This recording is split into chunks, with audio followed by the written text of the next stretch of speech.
We're going to get started in just a second, so if you can start taking your seats, that would be great. Oh, that's great.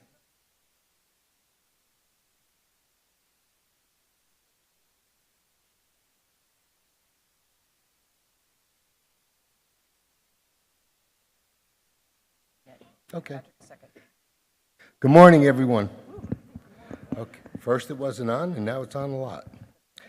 I'd like to welcome you, and as well as all of our members and viewers joining us online. Welcome to the annual meeting of the National Board of the United States Coast Guard Auxiliary. First of all, would everyone please mute your cell phones and any other devices? Thank you. We will begin with the invocation, the presentation of colors, and the recognition of the past Commodores who have crossed the bar since our last meeting. At this time, I would ask everyone to please stand. Captain Jennifer Bowden, 13th Chaplain of the Coast Guard, would you please give us the invocation?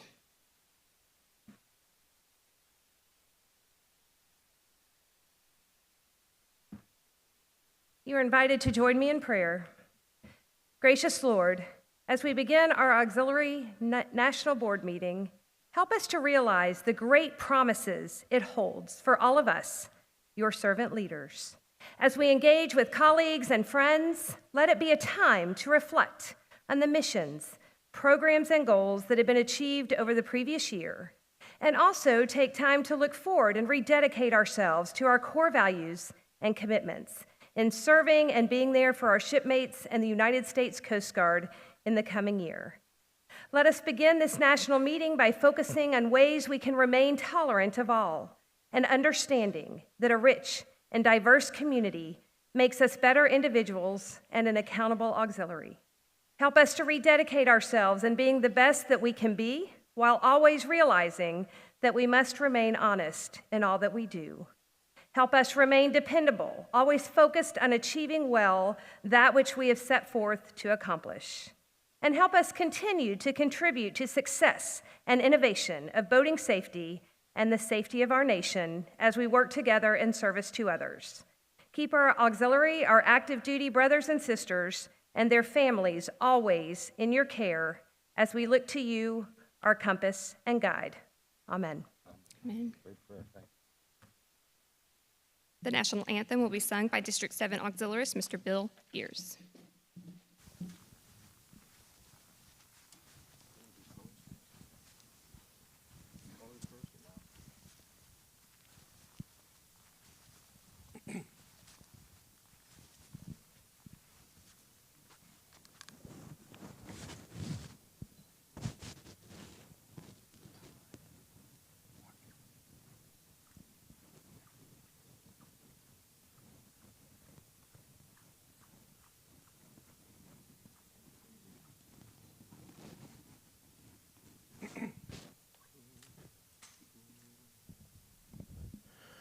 Oh, say, can you see by the dawn's early light what so proudly we hailed at the twilight's last gleaming, whose broad stripes and bright stars through the perilous fight o'er the ramparts we watched were so gallantly streaming, and the rockets' red glare, the bombs bursting in air, gave proof through the night that our flag was still there.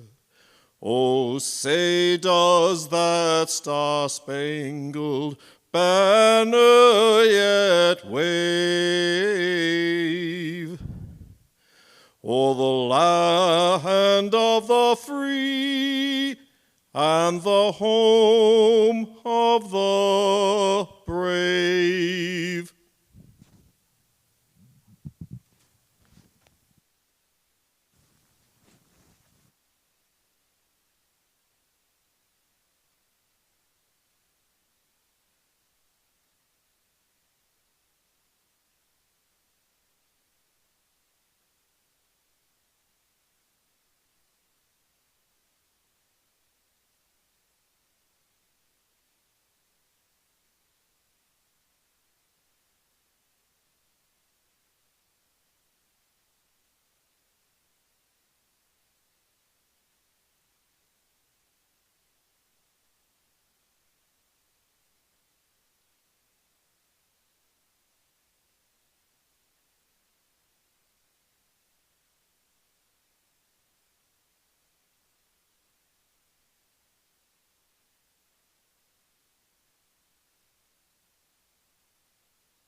Vice National Commodore Kirkwood, would you be so kind as to lead us in the Pledge of Allegiance? Ready, begin. I pledge allegiance to the flag of the United States of America, to the republic which stands, one nation, under God, indivisible, with liberty and justice for all. Thank you. Please be seated. At this time, Commodore Robert Schaefer, President of the National Association of Commodores, Vice President Commodore Clark Godshaw will now honor our shipmates who have crossed the bar since the last in-person meeting.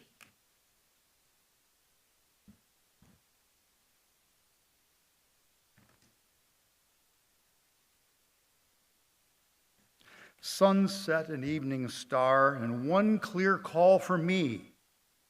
And may there be no moaning of the bar when I put out to sea, but such a tide as moving seems asleep, too full for sound and foam, when that which drew me out from the boundless deep turns again home. Twilight and evening bell, and after that the dark. And may there be no sadness of farewell when I embark, for though from out our bourne of time and place the flood may bear me far, I hope to see my pilot face to face when I've crossed the bar. Please stand and remember those Commodores who've crossed the bar, our outstanding auxiliarists, our shipmates, our friends. Eugene Bentley, District Commodore, 5th Northern. Alan Crump, District Commodore, 8th Western Rivers. Charles Geiger, District Commodore, 11 South. Alan Knish, District Commodore, 9th Eastern.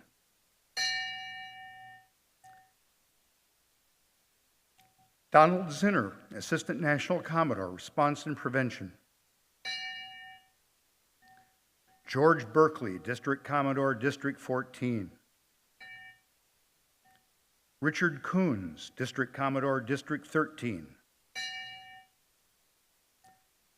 Douglas Cream, Assistant National Commodore, Chief Counsel. Raymond Gress, Jr., District Commodore, 9th Eastern. Gary Gumatautow, District Commodore, District 14. Warren McAdams, District Commodore, 8th Eastern.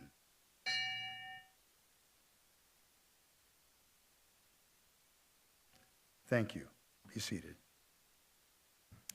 Thank you to Chaplain Bowden, the Commodores, and to District 7, Division 17 Color Guard Ron Olglin, Clive Herlock, Camarlo Sergrains, Matt Eppel, and to Bill Gears for singing the national anthem for us today.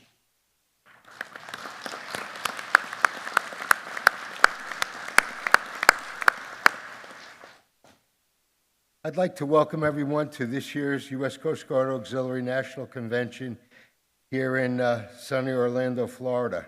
I'd like to thank all of the local members who made this opening ceremony so special. Our theme for this year's convention is Proud Traditions and Worthy Missions.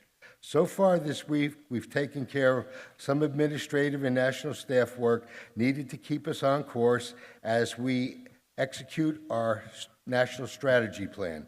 Today, we will elect our senior leaders who will serve for 2 years, beginning 1 November.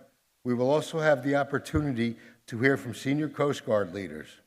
Some of our partners, both international and domestic, will speak to us as well.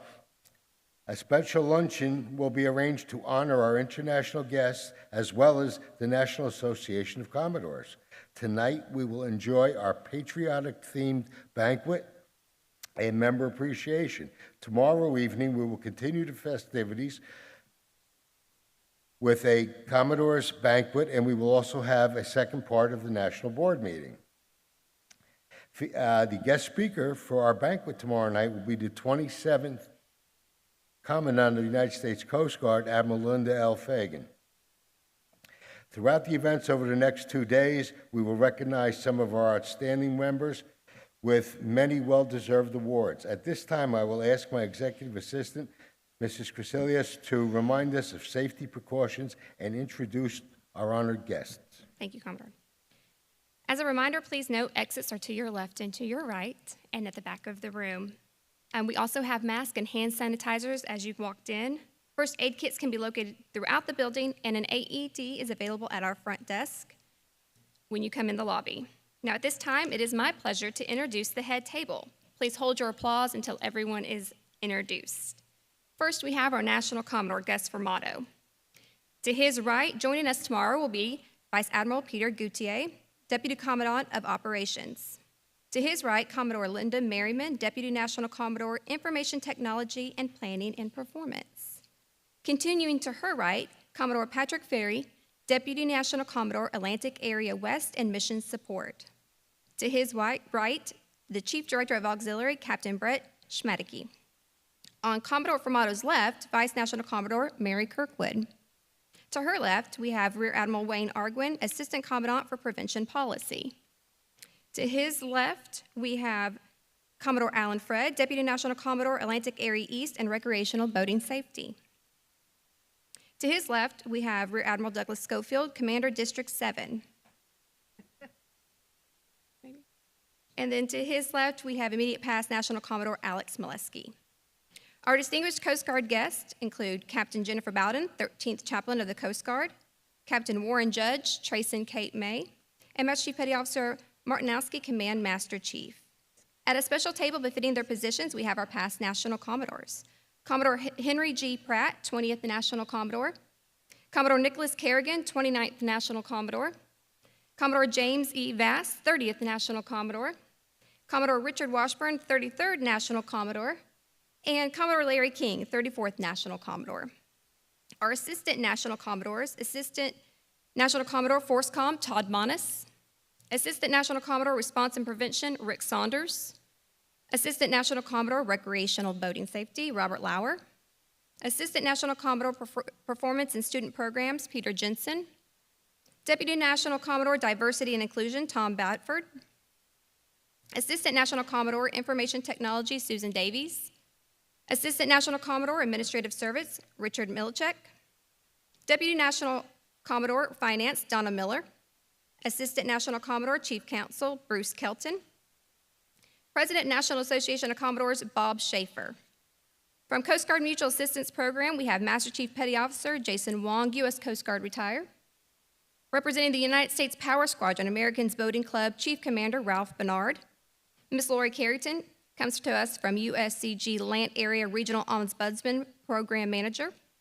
Mr. Nicholas Alvarado, Regional Navigation Manager for NOAA. From the National Safe Boating Council, Executive Director Peg Phillips. President of the Coast Guard Auxiliary Association, Commodore Dale Ferrado. And from the Coast Guard Academy, Associate Director of Volunteer Programs, Mr. Timothy Kessel. We are glad to welcome back our international guests that are coming in all the way from the Philippines. The Philippine Coast Guard Auxiliary, and joining us this year, we have ONSA, the Civilian Organization for Maritime Rescue and Security in Venezuela. Thank you both for your long-distance travels to be here. From Coast Guard Headquarters, we have Chief Director's Office of the Auxiliary, Commander Stacy Weist, Lieutenant J.G. Kelly Richters, YNC Samantha Tober, Master Chief Travis Park, Commander Stephen Teller, U.S. Coast Guard retired, Commander Steve Keel, U.S. Coast Guard retired, David Goff, and Randall Ellington. Also, a big thank you to our DIROCS commanders and OTOs who have joined us today. Thank you all. Ladies and gentlemen, let's give everybody a big round of applause.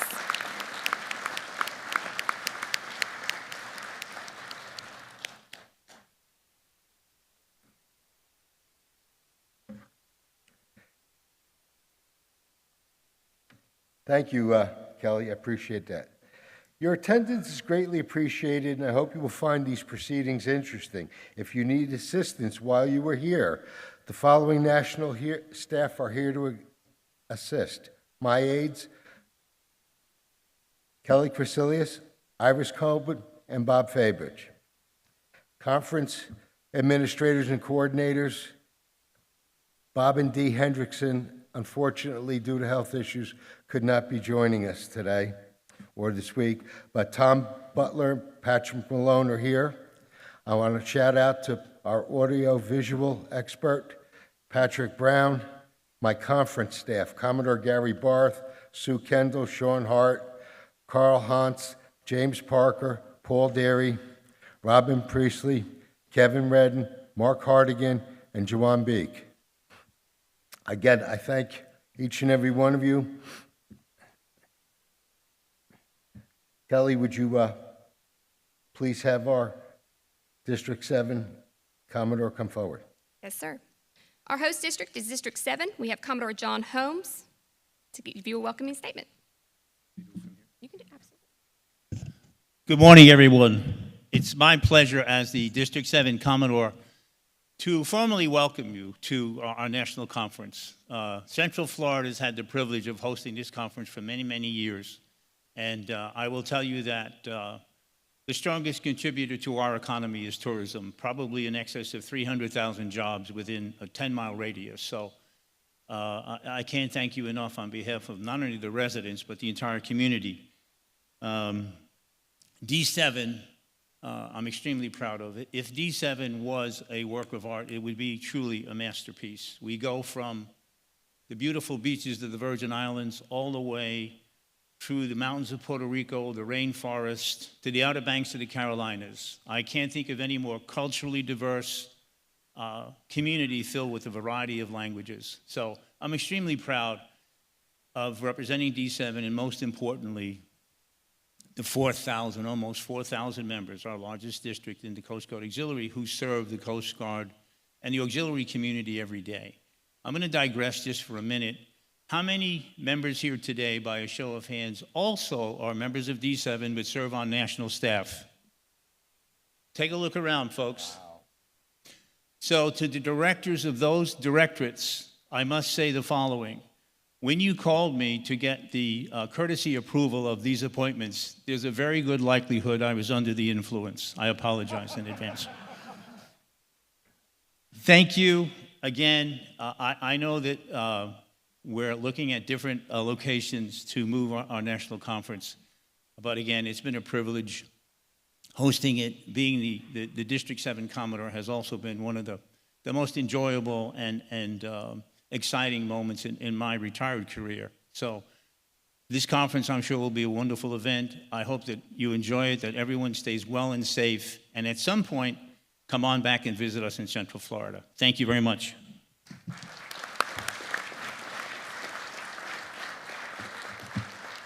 Thank you, Commodore Holmes.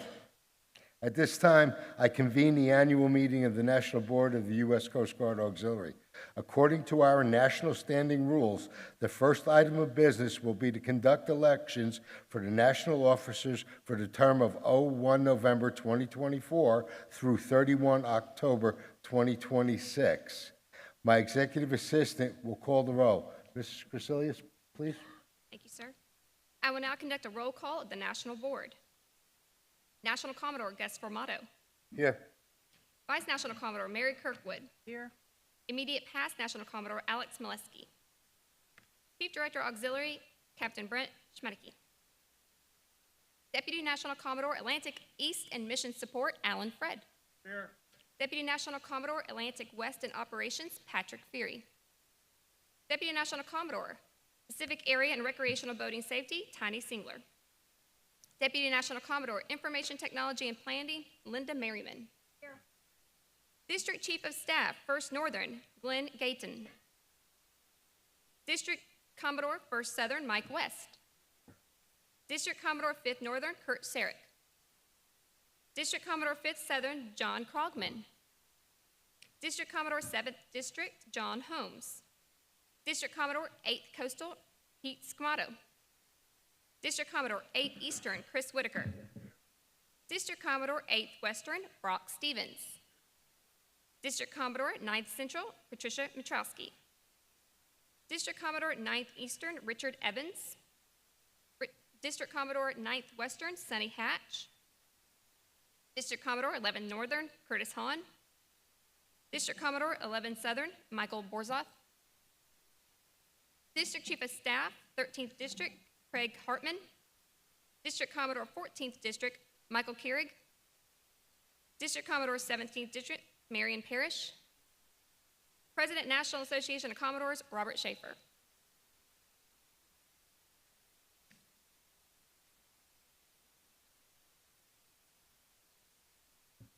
NACO Chief Counsel Bruce Kelton. Do we have a quorum? We now turn to the important task of electing our national officers who will serve from 1st of November 2024 through 31 October 2026. All candidates have been certified by the Chief Director as eligible to run for their respective offices. The Tally Committee is comprised of past National Commodore Washburn, past National Commodore Pratt, past National Commodore Kerrigan, all of which who are present but not eligible to vote. Commodore Kerrigan will be the chair. Commodore Kelton, would you please discuss the voting guidelines?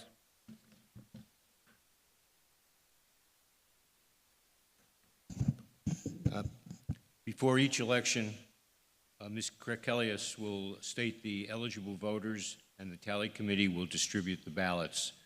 After the ballots are filled out, they will be collected by the Tally Committee and placed into a ballot box. The Tally Committee will then tally the votes in a private room. In the event of a tie vote, additional balloting will be conducted.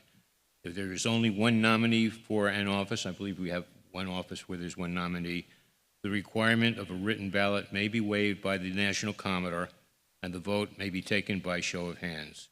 A majority vote, over 50%, is required to elect a candidate. Thank you. Thank you, Commodore. On July 17, 2024, I sent to all members of the National Board by email a letter nominating the candidates for office as indicated. They are in alphabetical order.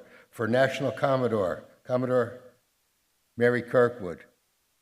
For Vice National Commodore, we've, this morning, Vice National Commodore and myself received official word from two of our members withdrawing their intention to run.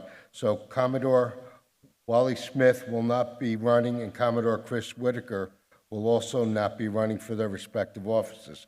So for Vice National Commodore, we have Commodore Patrick Ferry. For Deputy National Commodore Atlantic East, we have John Krogman, DCO 5 Southern, Kurt Sarak, DCO 5 Northern. For Deputy National Commodore Atlantic West, we have Commodore Sonny Thatch, DCO 9 Western Region. For Deputy National Commodore Pack Area, we have Michael Bozarth and Marion Parrish. We will now conduct election for the position of National Commodore. We have one candidate, Commodore Mary Kirkwood. There are 25 eligible to vote, all members of the National Board. Since there is only one nominee, I waive the requirement for a written ballot and call for a show of hands for all eligible voters in favor of Commodore Mary Kirkwood. Please raise your hand.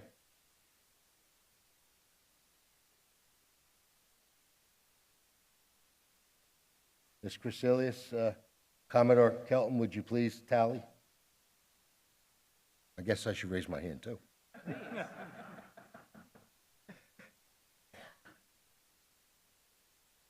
You know, considering this time last year we were all home, this is kind of new to me.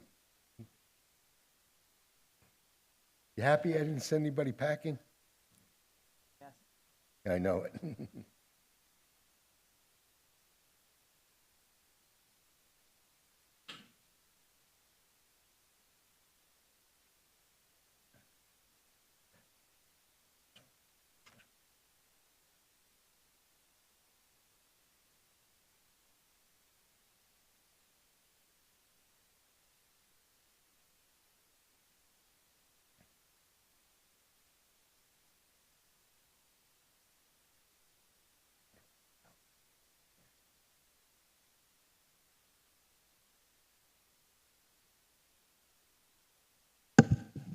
Commodore Kirkwood is elected.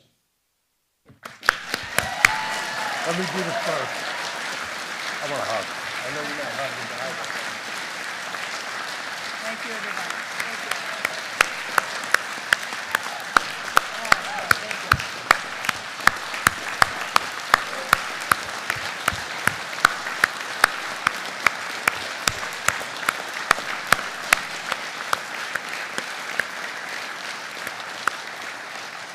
Thank you, everybody. I could tell you from personal experience that Commodore Kirkwood was ready for this 23 months ago. But there was somebody in her way.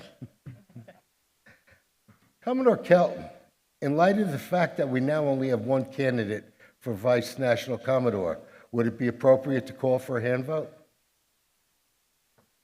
If you deem it appropriate, Commodore, it is. I deem it so. Okay. Okay. All those in favor of Commodore Patrick Ferry for Vice National Commodore, please raise your hand and be counted.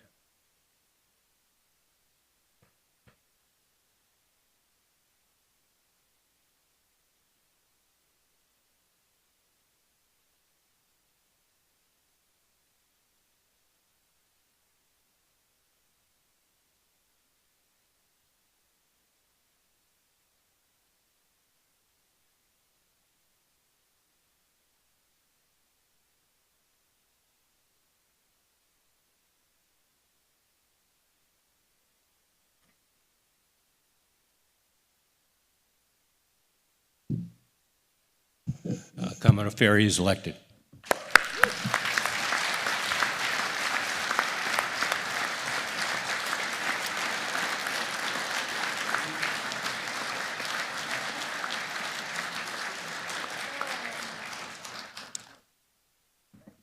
Our next election will be for Deputy National Commodore Atlantic East. We have two candidates, so we will pass out ballots at this time. We're going to go ahead and pass out the ballots. After that, we'll do the first session of awards after that. Okay.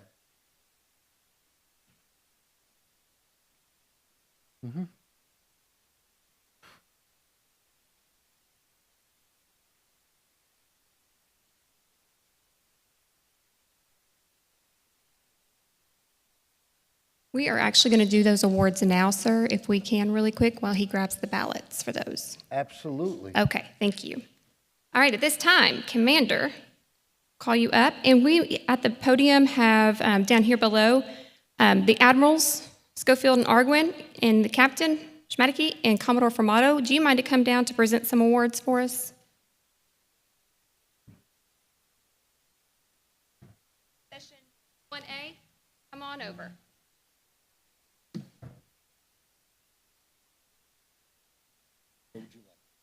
Go right down in front.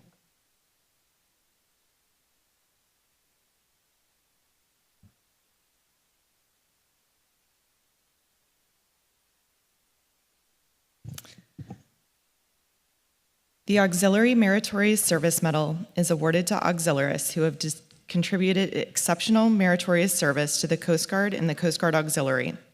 The following awards are signed by Rear Admiral Wayne Arquin, Assistant Commandant for Prevention Policy. Auxiliarist William Ballard, please come forward. Auxiliarist Ballard is being recognized for his performance of duty as Deputy Director of User Support and Services, where his outstanding programmatic guidance helped organize and complete several key projects for the Auxiliary's Information Technology Support Team. Auxiliarist Ballard's exceptional language skills fostered development of a multilingual cadre of instructors for the Information Systems AUX Data 2 course. Auxiliarist Ballard also provided astute administrative oversight and a comprehensive review of all operational auxiliarist and auxiliary leadership development courses that ensured accurate and relevant content. Thank you, Auxiliarist Ballard.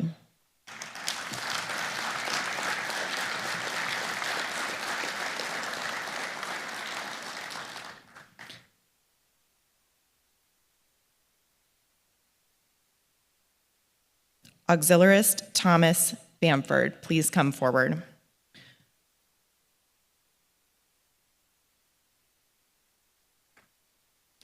Auxiliarist Bamford is being recognized for his performance of duty as Division Chief for Diversity Administration and as Deputy Assistant National Commodore for Diversity and Inclusion, where he hosted the Diversity Directorate's renowned national town hall sessions attended by more than 4,300 participants, and which covered a wide variety of topics, including morale versus performance, recruiting and retention tools, inclusion development opportunities for a total workforce, and specialized training sessions for the National Commodore's 3-Star Award for Diversity and Inclusion Excellence Program.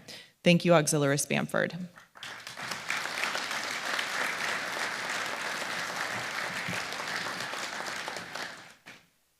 Auxiliarist Teresa Barth, please come forward. Auxiliarist Barth is being recognized for her performance of duty while serving as the Executive Assistant to the National Commodore and National Commodore Senior Advisor for Administration, where she ensured that all communications and programmatic coordination among National Executive Committee members and Coast Guard Headquarters staff were handled promptly and professionally. Her meticulous planning skills were instrumental to the auxiliary's successful navigation of many challenges, as she effectively served as the auxiliary's ambassador of goodwill when coordinating activities with all Coast Guard officials and boating safety partners. Thank you, Auxiliarist Barth.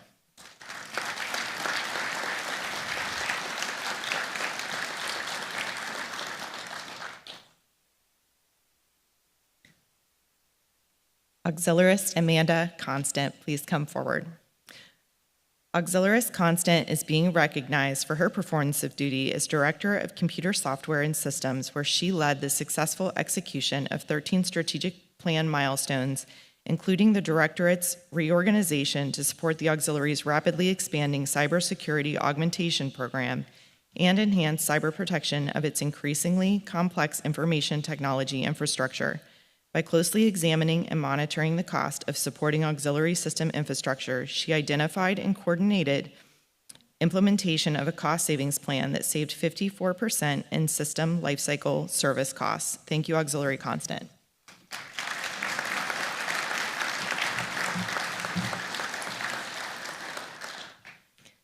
Commodore Susan Davies, please come forward. Commodore Davies is being recognized for her performance of duty as Assistant National Commodore for Information Technology, where she oversaw the successful rollout of a single sign-on access for key systems and automatic transfer of test results from the auxiliary online classroom into AuxData 2. Applying thorough knowledge of auxiliary policies and procedures, she provided expert recommendations to the Coast Guard's AuxData 2 program manager and vendor across a wide array of programs, directly contributing to the success of a steady 3-week release cycle that promptly reviewed and prioritized more than 1,000 critical changes. Thank you, Commodore Davies.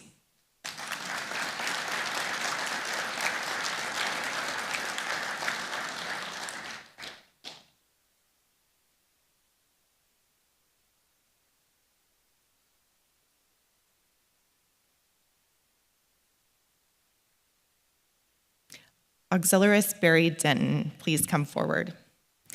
Auxiliarist Denton is being recognized for his performance of duty as Director of Public Affairs, where he supervised the revision and updates of 3 performance qualification standards and study guides for all public affairs certifications and implemented a comprehensive rubric scoring system for associated oral boards.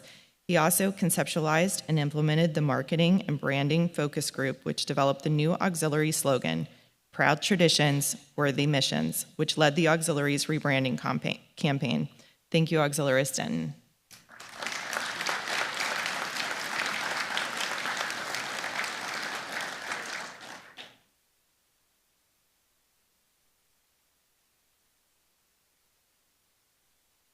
Auxiliarist Sven Dobler, please come forward. Auxiliarist Dobler is being recognized for his performance of duty as Director of International Affairs, where he diligently navigated and championed auxiliary international engagement through a challenging period of Coast Guard review triggered by global concerns.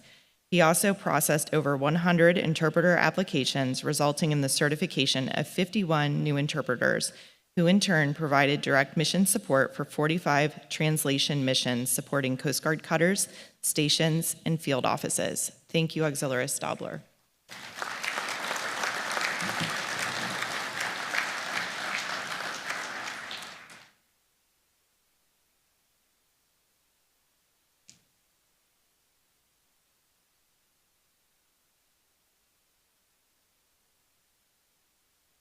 All right, thank you, Commander, for reading those.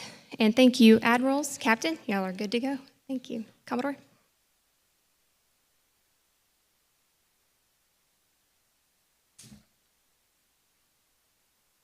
right, back on track, sir.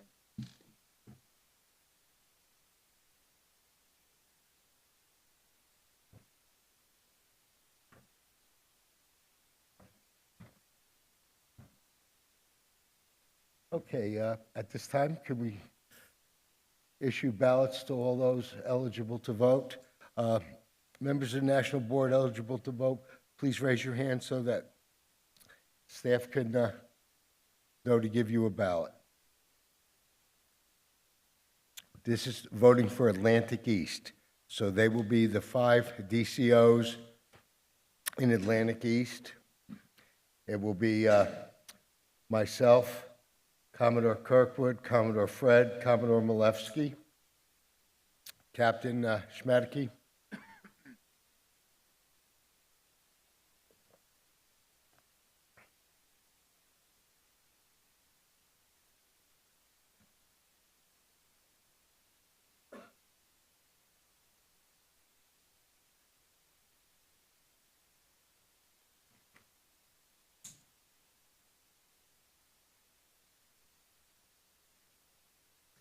Thanks, Nick. Yeah.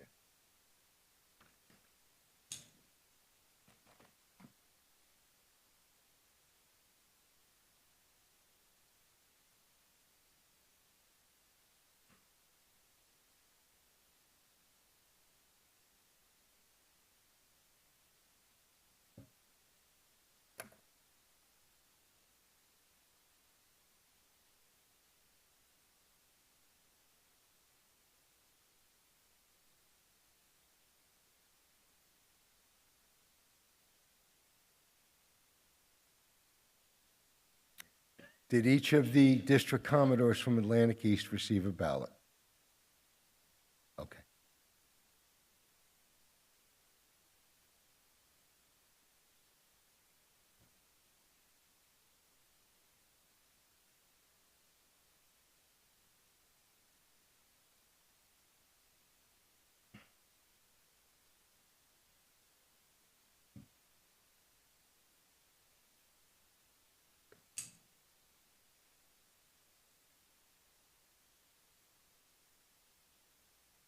I forgot my bug.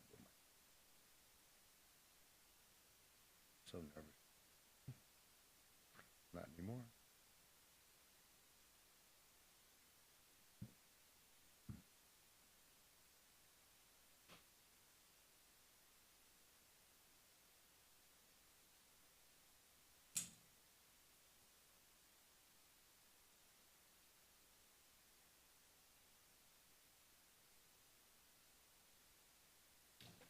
All right, while they are tallying those votes, we're going to go ahead and begin with award session B, 1B. So if you're part of that group and received an email, if you'll come over to the staging area, and then I will ask the Commodore, the Captain, and the Admirals to come back to the front.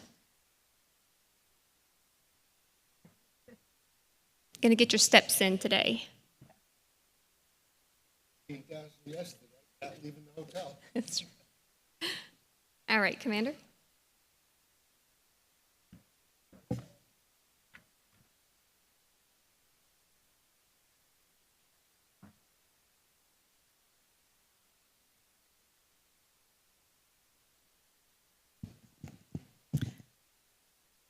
So we're going to continue with Auxiliary Meritorious Service Medal recipients. First up is Commodore David Elliott. Please come forward. Commodore Elliott is being recognized for his performance of duty as Deputy Assistant National Commodore for Force Readiness Command, where his unparalleled dedication and exemplary leadership positioned the auxiliary to provide significant improved support to Coast Guard missions. He also spearheaded development of an attractive new welcome aboard notice to new auxiliary enrollees that facilitated their rapid yet comfortable transition into auxiliary service. Thank you, Commodore Elliott.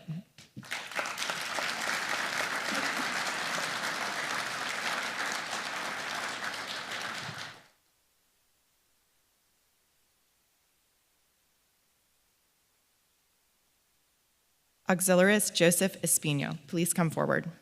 Auxiliarist Espino is being recognized for his performance of duty as Deputy Director of Cybersecurity, where he created the Auxiliary's National Cybersecurity Organization from the ground up as he concurrently built the auxiliary cybersecurity program. Recognizing the non-traditional nature of recruiting cybersecurity experts, he chartered the first ever nationwide function-based flotilla, which focused specifically on recruitment, retention, and management of auxiliaries who were cybersecurity experts. Thank you, Auxiliaris Espino.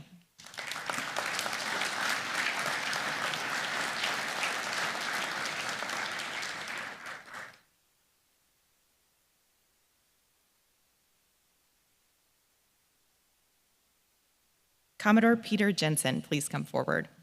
Commodore Jensen is being recognized for his performance of duty as Assistant National Commodore for Performance in Student Programs, where he led the Auxiliary University Program to contribute well-trained and qualified candidates to the Coast Guard, including 31 summer interns, 20 acceptances to Coast Guard Officer Candidate School, and 5 ensigns via the Direct Commission Officer Program. He also ensured that over 400 performance measurement monthly, quarterly, and annually reports used by auxiliary leaders and staff at every level to gauge unit strengths, weaknesses, and trends were accurately produced and distributed on time. Thank you, Commodore Jensen.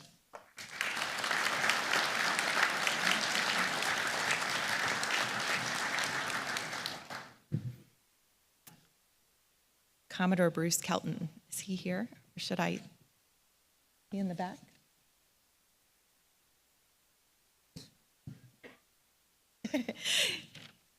Perfect timing. Commodore Bruce Kelton, please come forward.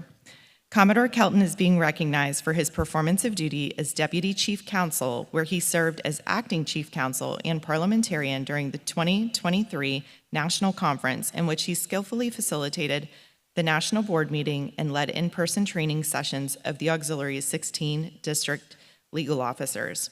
Providing invaluable legal guidance to the Auxiliary's newly formed National Administrative Investigations Directorate, he conducted multiple training sessions for its members and edited their mission-critical standard operating procedures and investigative best practices guide. Thank you, Commodore Kelton.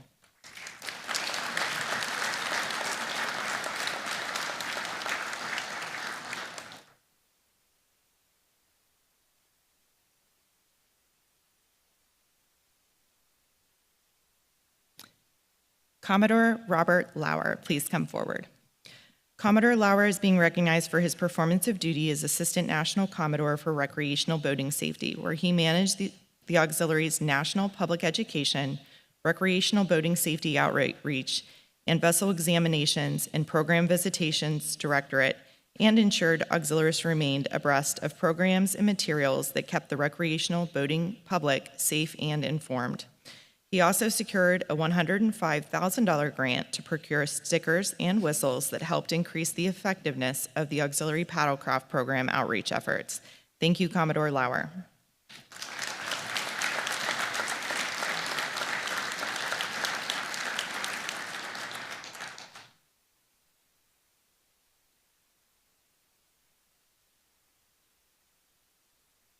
Auxiliaris Anthony Marzano, please come forward. Auxiliaris Marzano is being recognized for his performance of duty as Deputy Assistant National Commodore for Response and Prevention, where he guided the Auxiliary's Prevention, Response, Emergency Management, and International Affairs Directorates. Exercising keen programmatic insight and technical acumen, he oversaw the meticulous planning and execution of the 2023 Auxiliary National Gap Analysis, which provided significant insight into the Coast Guard's mission support needs. Thank you, Auxiliaris Marzano.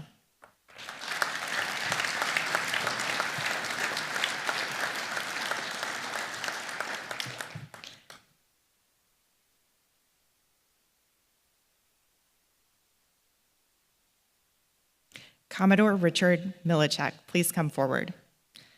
Commodore Milichek is being recognized for his performance of duty as Assistant National Commodore for Administrative Services, where he oversaw the creation and establishment of the Auxiliary's new Document and Administrative Directorate and Administrative Investigations Directorate. He developed the standard operating procedures and guidelines for both directorates and then promptly screened and identified over 40 auxiliaries whose talents appropriately filled requisite staff positions within them. He also skillfully established a unique working relationship with Coast Guard investigative services that yielded unprecedented augmentation of CGIS offices. Thank you, Commodore Milichek.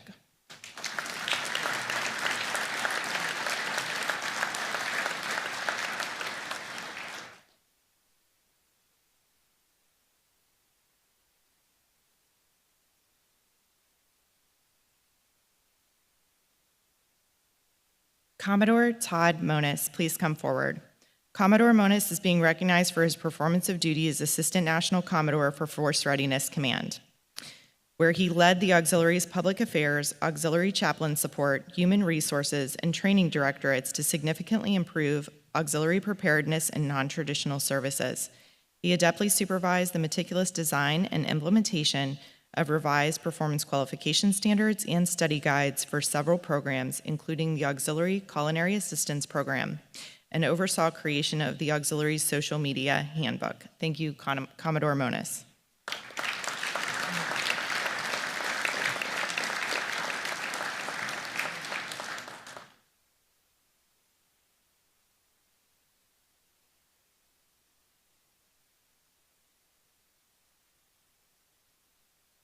Auxiliarist Farron Petties, please come forward. Auxiliarist Petties is being recognized for performance of duty, her performance of duty, as Deputy Director of Training, where she supervised 7 national divisions responsible for developing the Auxiliary's vast array of leadership, operational, and member training resources and processes. She oversaw the comprehensive review of all operational auxiliarist and auxiliary leadership development courses to ensure accurate and relevant content, and she expanded the capabilities and services of the Auxiliary Online Classroom. She also reestablished collaborative relationships with Coast Guard Force Readiness Command and the Coast Guard Leadership Development Center that rejuvenated Coast Guard training opportunities for auxiliarists. Thank you, Auxiliarist Petties.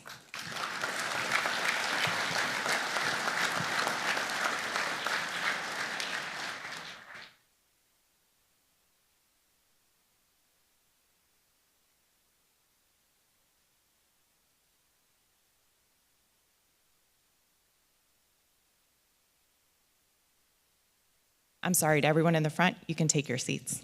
Thank you.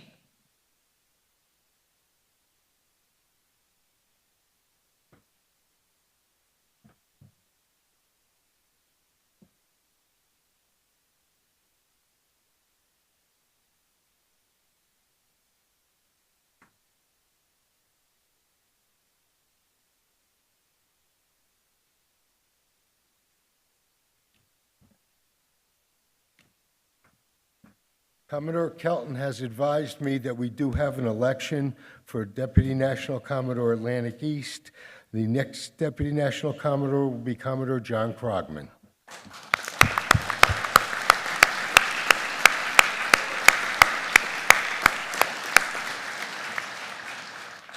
Commodore Kelton, as we now currently only have one candidate for Deputy National Commodore Atlantic West, it is my desire to conduct a hand vote. That would be appropriate if you so wish. Thank you. So for the 6 District Commodores from Atlantic West, for Commodore Pat Feary, Immediate Past National Commodore Alex Malewski, Commodore Mary Kirkwood, Captain Schmadeke, and myself, all those in favor for Commodore Sonny Thatch, please raise your hand. Remember, only those Commodores from Atlantic West. There are 6 Commodores from Atlantic West.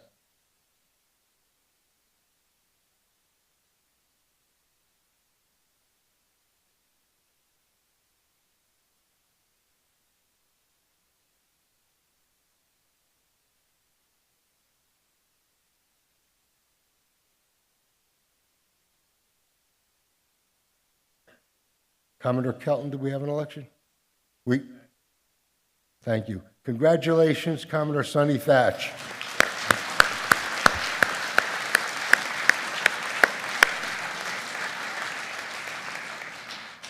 Moving along, we have 2 candidates for the PAC area for Deputy National Commodore, Commodore Michael Bozarth and Commodore Marion Parrish. We will be passing out ballots. To the 5 district commodores from the PAC area, please raise your hand so they know to hand you a ballot. Captain Schmedeke, Commodore Singler, Commodore Malevsky, Commodore Kirkwood, and myself.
All right, while those votes are being tallied, we're going to go ahead and start with our next group of awards, sir. So once again, if you're in Group 1C, if you'll come over to the side over here and be prepared, and then I'll have our admirals, our captain, and our commodore come to the front, please. Commander?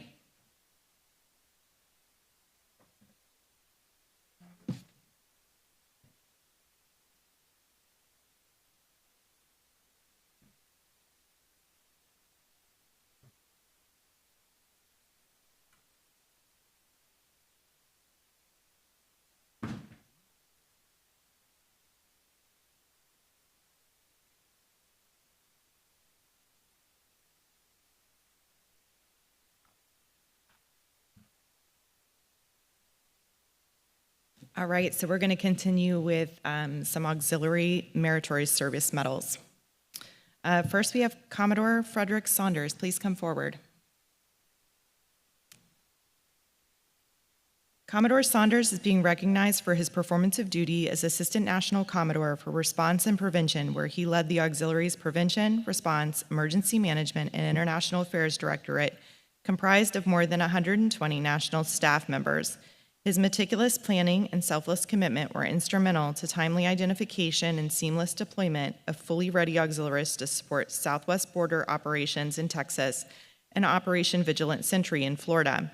His expansive operational and organizational expertise shaped the design, execution, and interpretation of results of the 2023 Auxiliary National Gap Analysis, which provided deep insight into Coast Guard's support needs and enabled the auxiliary to properly target its resources to assist. Thank you, Commodore Saunders.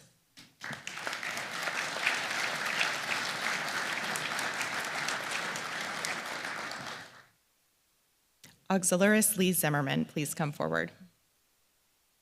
Auxiliarist Zimmerman is being recognized for his performance of duty as Director of Human Resources, where he reestablished the Auxiliary and Coast Guard Recruiting Command partnership by revising the Auxiliary Coast Guard Recruiting Standard Operating Procedures and streamlining qualification processes for supporting Coast Guard recruiting offices. His close collaboration with the Chaplain of the Coast Guard yielded an increase in auxiliary chaplain certifications from 45 to more than 100. Through similar engagement with the Coast Guard Health, Safety, and Work-Life Service Center, he increased the core of auxiliary medical professionals and their associated deployments to Coast Guard units and clinics. Thank you, Auxiliarist Zimmerman.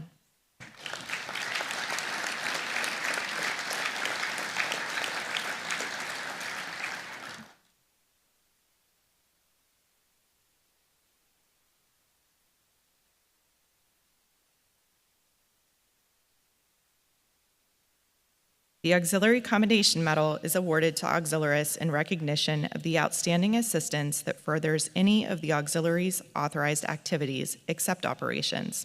The following awards were all signed by former Chief Director of Auxiliary, Captain Troy P. Glendie. Auxiliaris Carlos Arenas, please come forward. Auxiliaris Arenas is being recognized for his performance of duty as Deputy Director of Computer Software and Systems, where he led efforts in website cybersecurity as well as training and implementation for newly developed user tools. Thank you, Auxiliaris Arenas.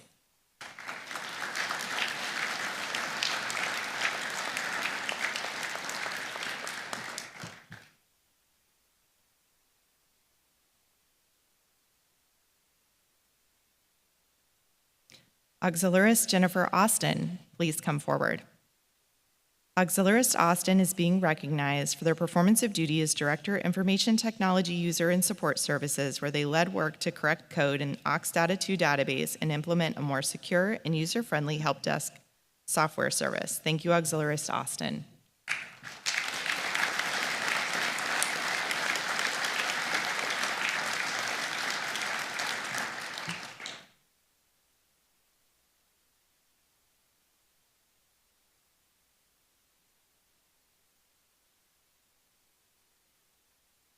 Auxiliaris Teresa Barth, please come forward. Auxiliaris Barth is being recognized for her performance of duty as Director, Document and Administrative Directorate, where she led the development and establishment of the new directorate, recruited staff, and effectively implemented extensive training. Thank you, Auxiliaris Barth.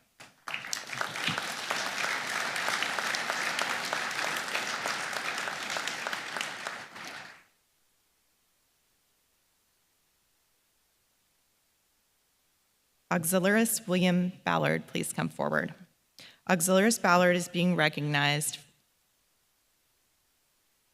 Not here? Oh, bummer. Oh, there he is.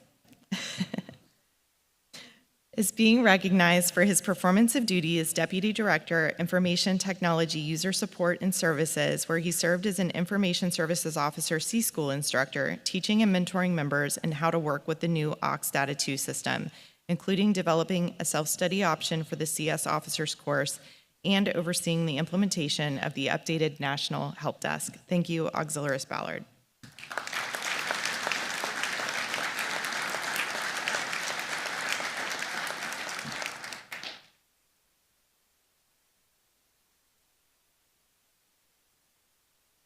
Auxiliaris Robert Brandenstein, please come forward.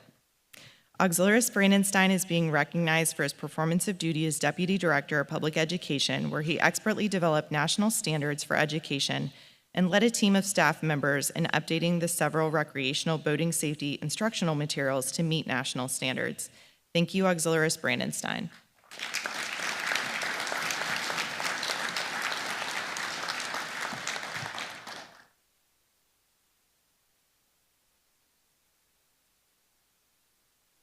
Auxiliaris Kim Cole, please come forward. Auxiliaris Cole is being recognized for her performance of duty as Director Prevention, where she skillfully guided the National Prevention staff in accomplishing a wide range of marine safety initiatives and direct support of the Coast Guard, which included assessing and meeting needs in the areas of port facility inspection, pollution response, container inspection, and waterways management. Thank you, Auxiliaris Cole.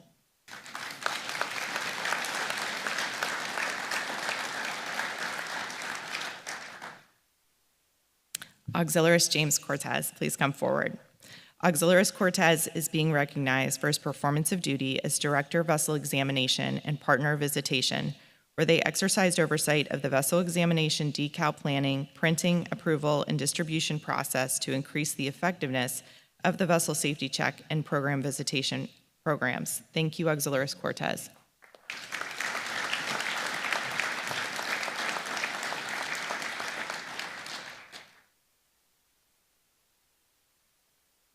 Commodore Dale Fajardo, please come forward. Commodore Fajardo is being recognized for his performance of duty as Division Chief, Coaching and Mentoring, where he spearheaded the Coast Guard Auxiliary Mentor Program Participation Project and drafted the program's standard operating guidelines and procedures in accordance with Coast Guard policies. Thank you, Commodore Fajardo.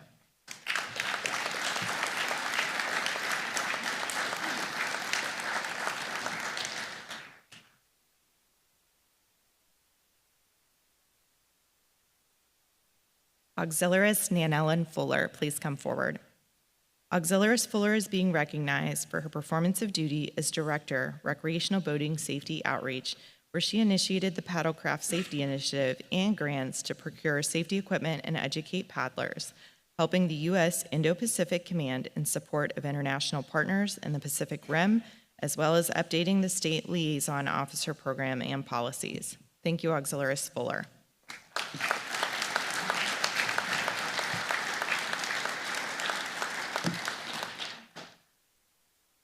All right, everyone, that concludes this award session.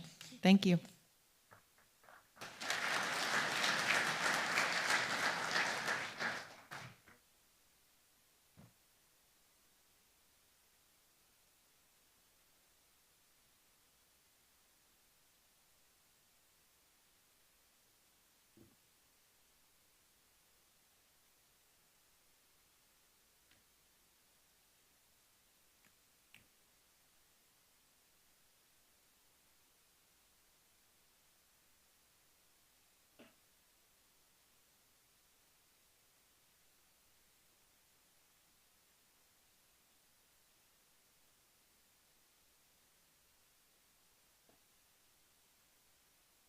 No worries.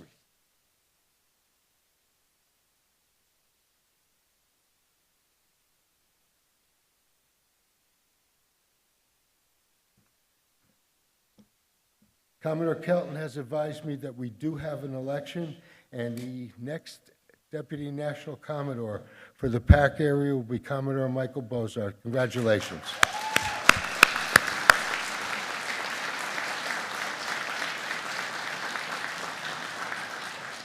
Ladies and gentlemen, the national officers for the period of 1 November 2024 through 31 October 2026 are National Commodore Mary Kirkwood, Vice National Commodore Patrick Ferry, Deputy National Commodore Atlantic East John Krogman, Deputy National Commodore Atlantic West Sonny Thatch, Deputy National Commodore PAC Area Michael Bozart.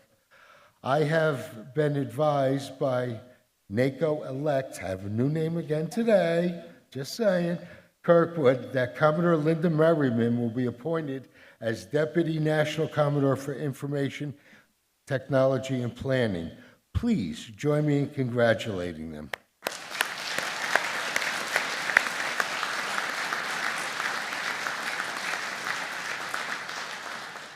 This time, I'd like to thank the members of the Tally Committee and release them from this assignment with the reminder that specific results of any balloting may not be discussed.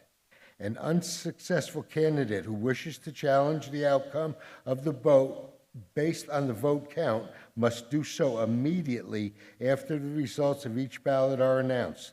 The Chief Director, NACO, Assistant National Commodore, Chief Counsel, shall then together inspect the ballots. NACO will then either confirm the announced results or announce a modified result based on the inspection. The vote count shall not be disclosed. The ballots shall then be delivered to a NACO Chief Counsel for immediate destruction. To all of my appointed staff, according to the standing rules of the Auxiliary Manual, all appointments made by me for this term of my office are null and void as of 31 October for Assistant National Commodores, Directors and Deputy Directors, and 31 December for all others.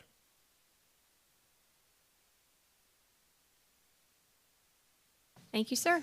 Appreciate it, and congratulations to all of those. I am now honored to introduce Rear Admiral Douglas Schofield, Commander of the 7th District. Rear Admiral Schofield serves as Commander of the 7th District, headquartered in Miami, Florida. As District Commander, he is responsible for all Coast Guard operations in the Southeast United States and the Caribbean Basin, including Florida, Georgia, South Carolina, Puerto Rico, and the U.S. Virgin Islands. The 7th District encompasses an area of 1.8 million square miles and shares operational borders with 34 foreign nations and territories. As Director of Homeland Security Task Force Southeast, Rear Admiral Schofield leads a standing interagency task force responsible for preventing and responding to illegal maritime migration. Thank you, Admiral. All right.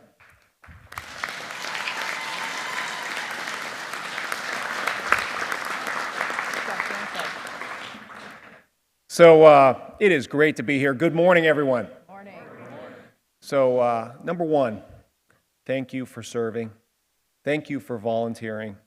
Thank you for making our Coast Guard more special to the American public and our partners across the world.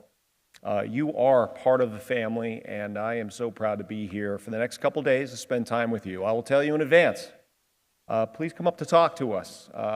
Tell us your ideas. We are absolutely thrilled to be here and be part of the National Convention here and training opportunity. So Commodore Formato, Mary, congratulations as well. Deputy National Commodores, District Commodores, Admiral Arquin, Commodore Holmes, thanks for staying on the watch with me. International partners, thank you for being here today.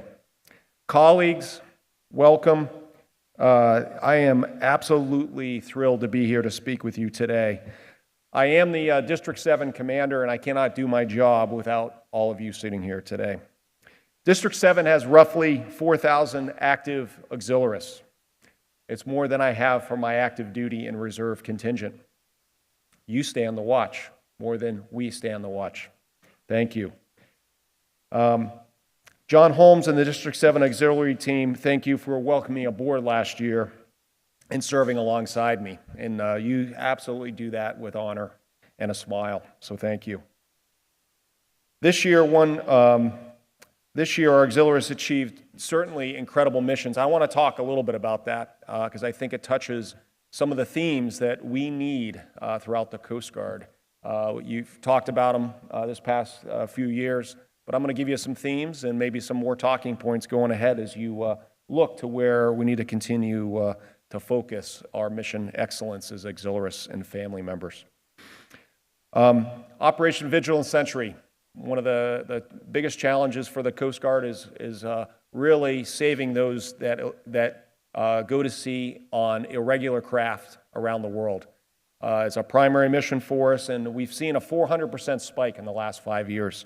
From Cuban and Haitian migrants in particular.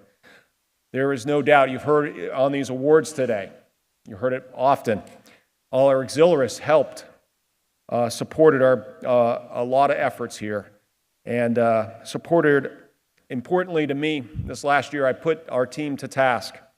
How can we take big data review from the last 15 years to better enable our really scant resources of cutter and aircraft planning for the future to more effectively and efficiently carry out operations. Dr. Goodwin, thank you for your leadership and support of this important data-driven operation. This is the start of a data revolution, as I call it, within our Coast Guard and our DHS partners. We always use data. But we're going to use data for predictive analytics like many of our partner companies around the world do.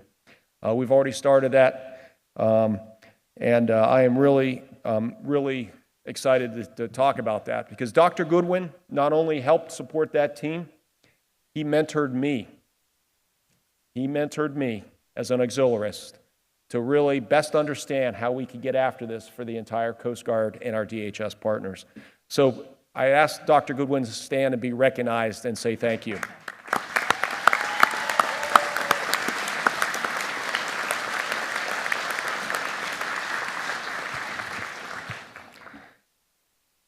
So our auxiliaries also stepped up when the Coast Guard needed them in many other ways. They served as cooks on board cutters during this spike in migration, ensuring our crews were fed and ready to operate.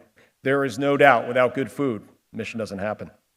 They took to the sky and served as patrol aircraft commanders, rapidly identifying overloaded and unseaworthy vessels.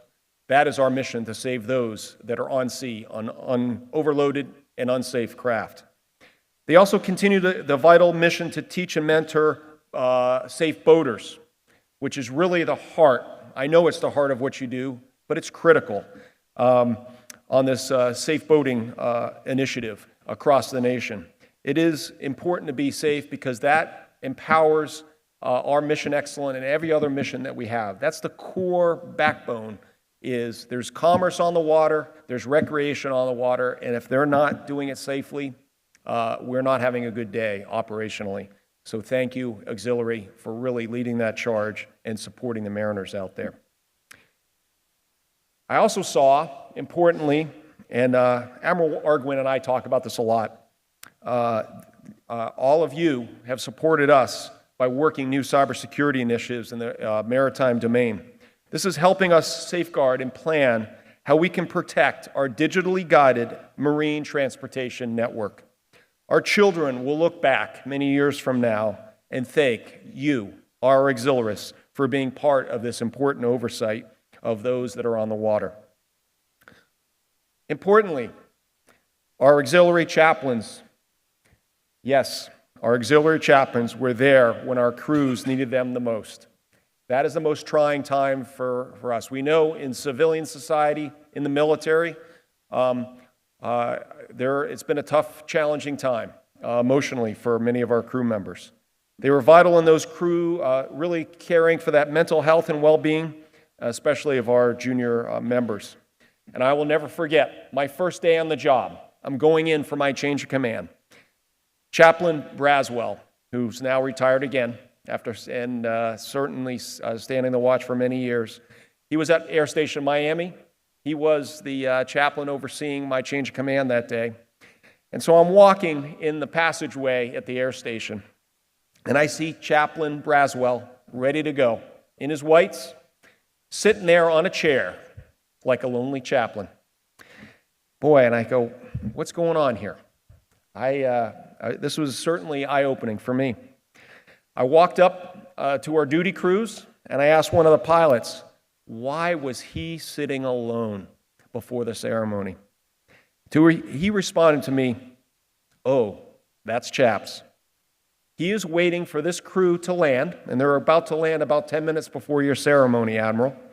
He always checks in with us after a flight to make sure we were okay. Chaplain Braswell is critical to my flight plan. This is the pilot telling me this, and my flight bag. He ensures that we are okay following difficult missions.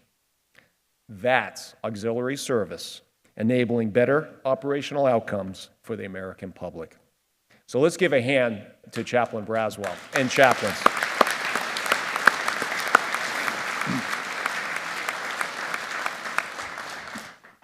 So one of my other new challenges that we work with is space operations. Yeah, what is Coast Guard doing with space operations? Yeah, maybe I'll take a flight, but I don't want to get stuck in the space station.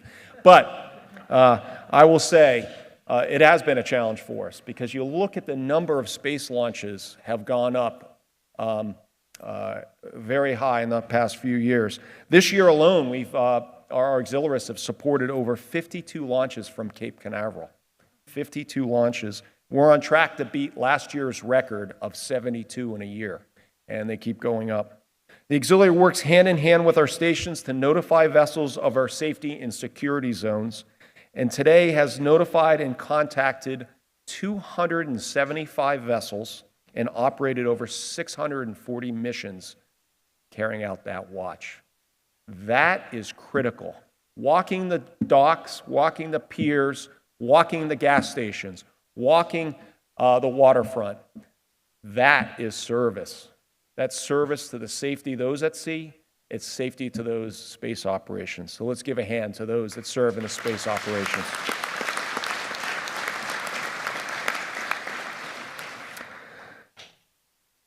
So also important is the auxiliaries' active duty and integration, and that's also bread and butter. I've seen that my whole career from the day I was an ensign and seeing our auxiliary stand the import watch with us.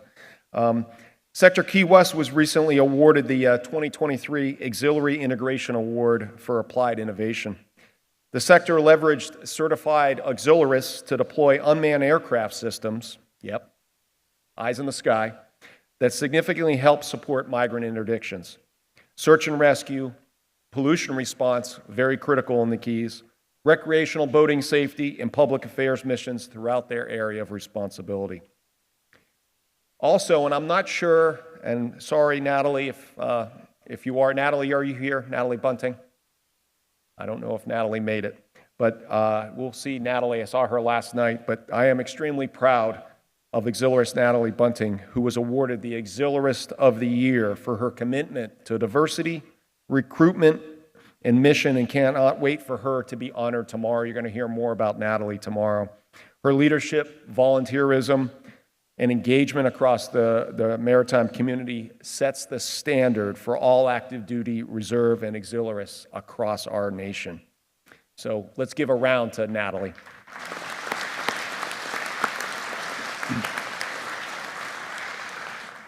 In closing, I am truly honored to stand and add the watch with you today.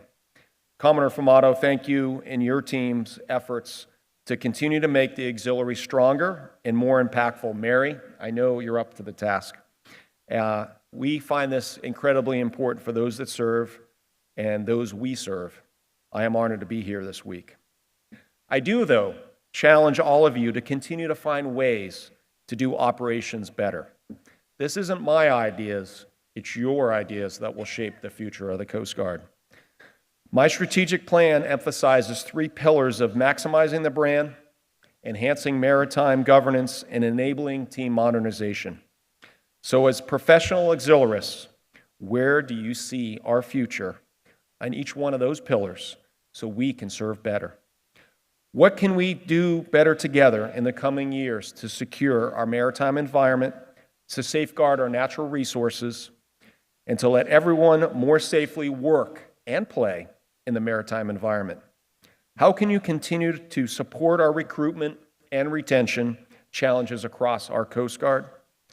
I absolutely appreciate your service, and I see myself as your flag champion in District 7 to make our auxiliary more relevant to operations now and into the future.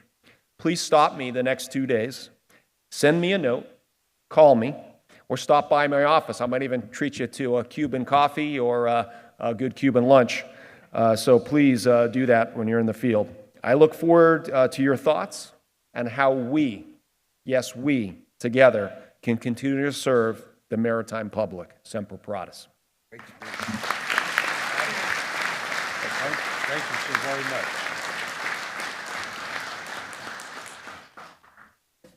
Can I open it, Gus? Sure. All right, we're going to open it. It's not ticking.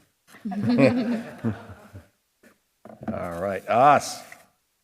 So we talk about, this is for the Cuban coffee that's waiting for us down there. Thank you very much, Commodore. Thank you. Mary. Thank you. Thank you, Admiral.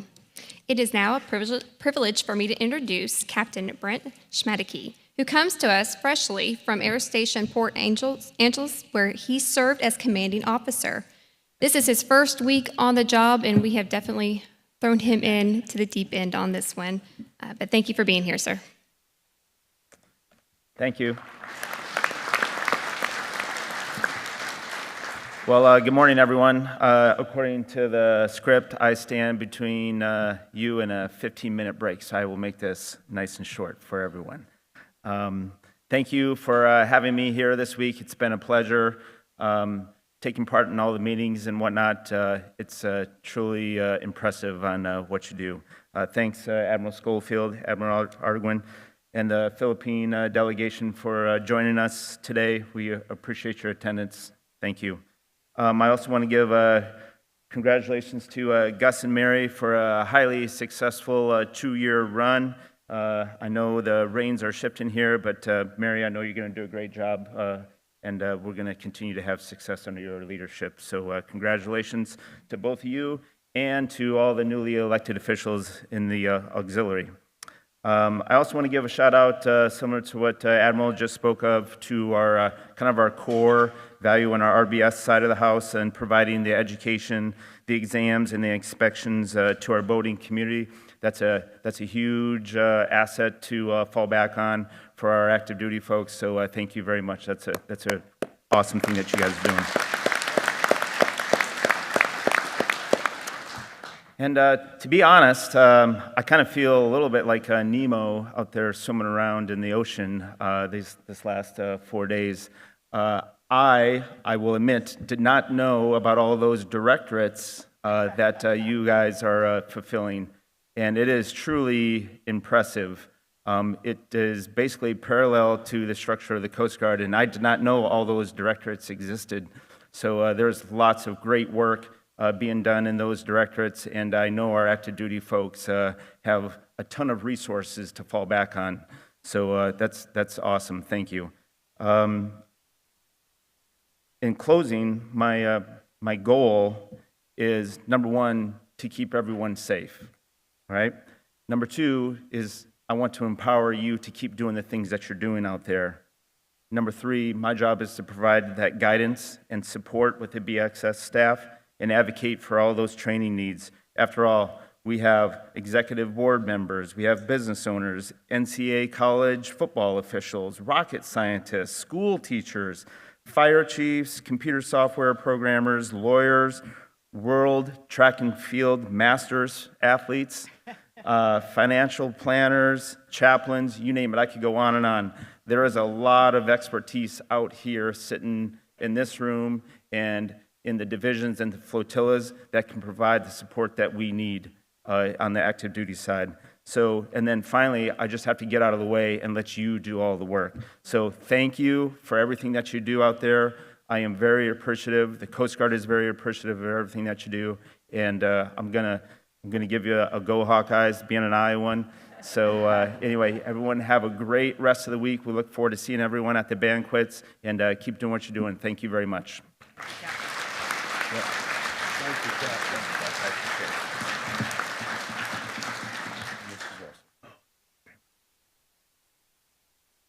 Thank you, Captain.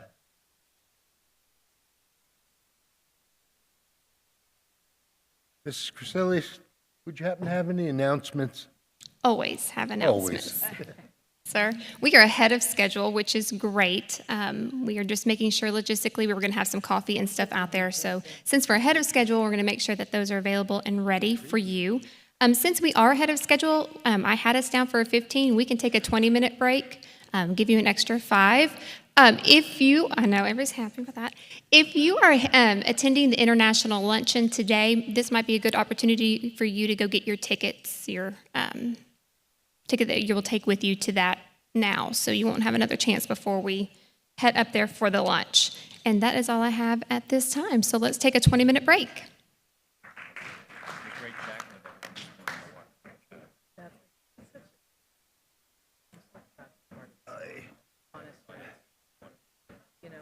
These knees aren't getting any younger.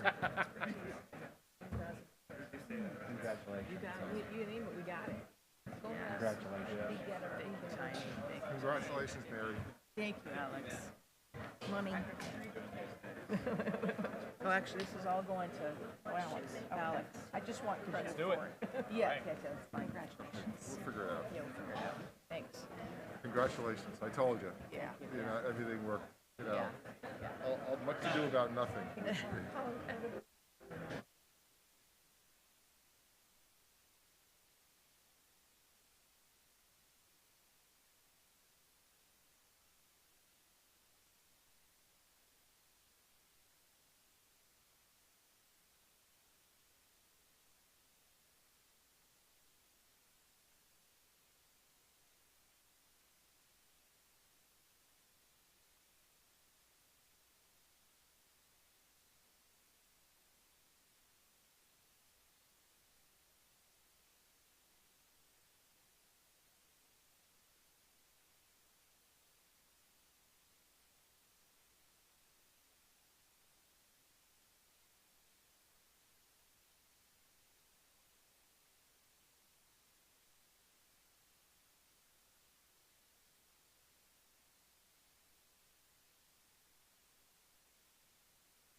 We're going to get started in just a few minutes, so if you want to grab a Danish and some coffee, we're going to be back in here getting going in about 3 minutes.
Okay, we're back. I now reconvene the meeting of the National Board and call for a visual confirmation of a quorum. I attest for NEXCOM and the president of NAC. The NACOs, will you attest for your areas? Commodore Fred? Yes, sir. Commodore Feary? Yes, Commodore Singler? Okay. We have a quorum. All right, thank you, sir. It is now an honor for me to introduce to you the 13th Chaplain of the Coast Guard, Captain Jennifer Bowden. Captain Bowden comes to us from Navy clergy. She is a native to Tampa, Florida.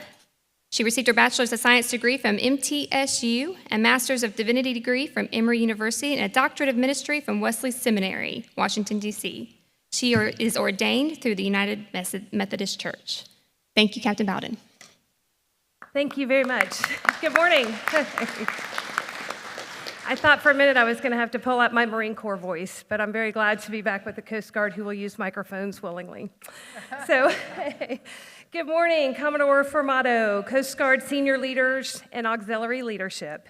It is a pleasure to make one of my first official acts as the 13th Chaplain of the Coast Guard to be joining you for your annual training.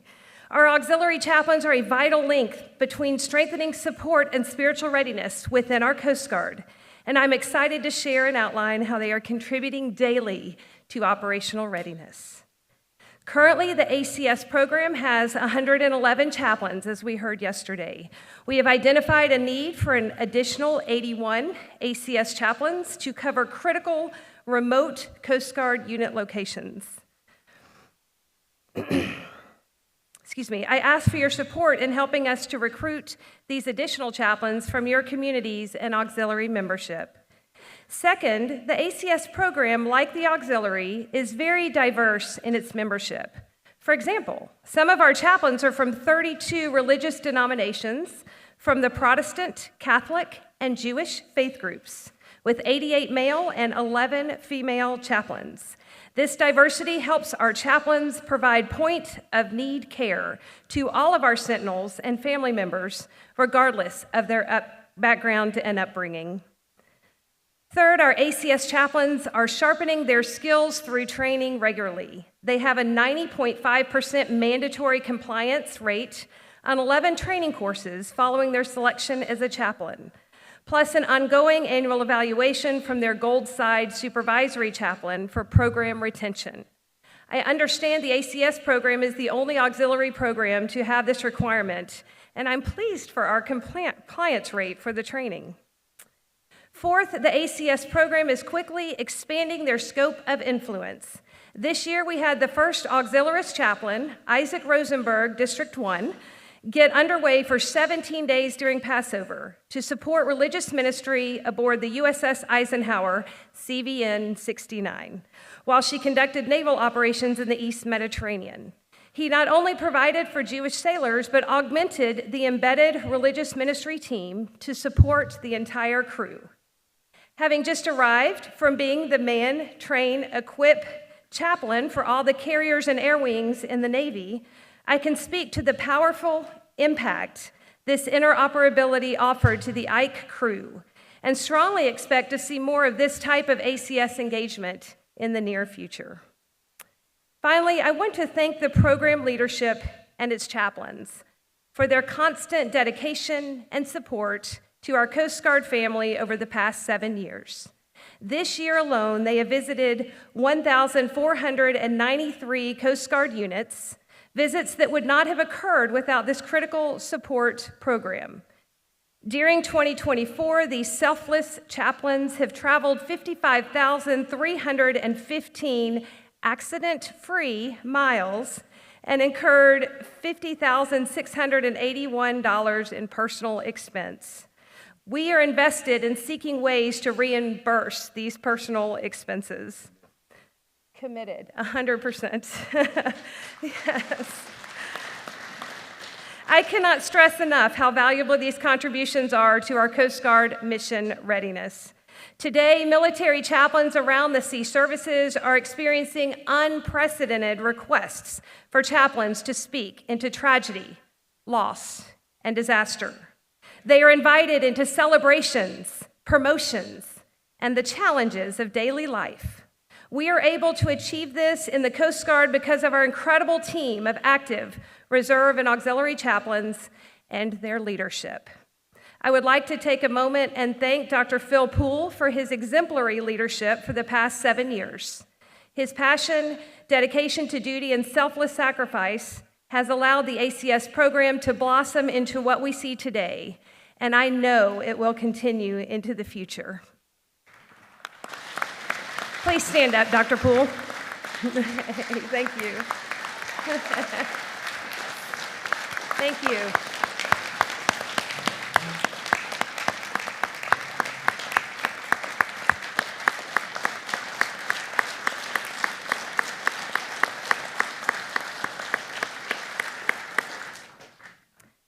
After 3 amazing tours with the Coast Guard, many experiences with auxiliary members during disaster response in D8, and quality time with our ACS team, it is great to be back with you today.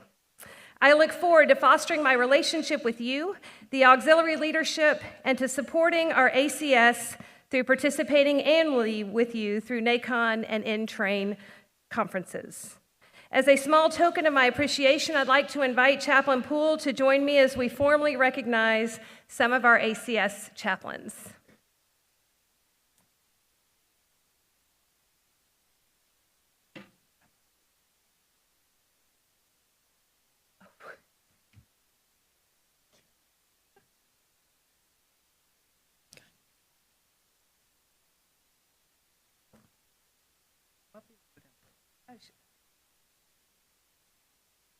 But yeah, let's all go.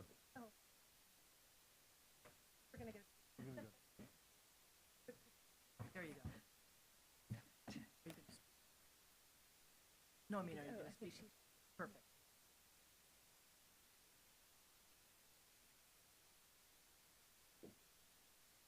The Commandant of the Coast Guard takes pleasure in presenting the Coast Guard Meritorious Team Commendation to Coast Guard Auxiliary Chaplain Support Branch Chief Team for service as set forth in the following citation.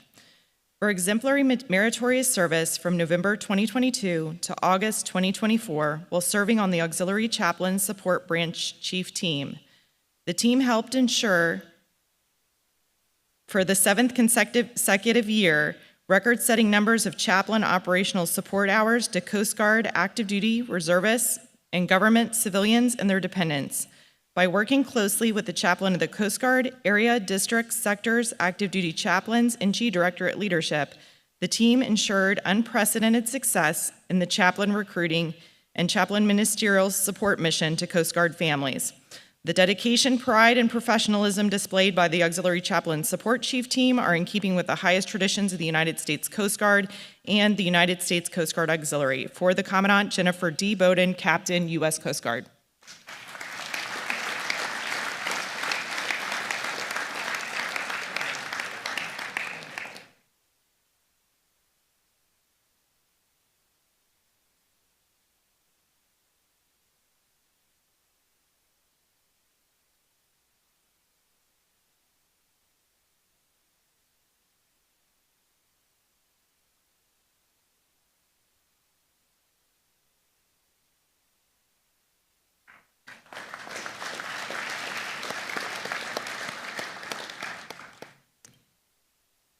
Thank you, Captain Bowden, and welcome to the new role.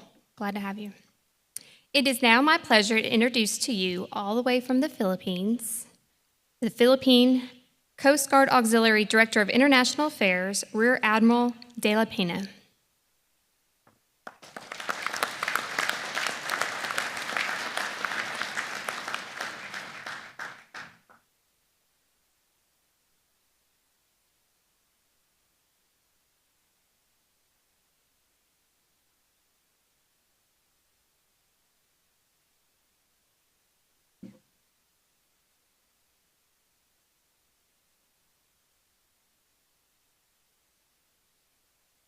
Admiral, welcome.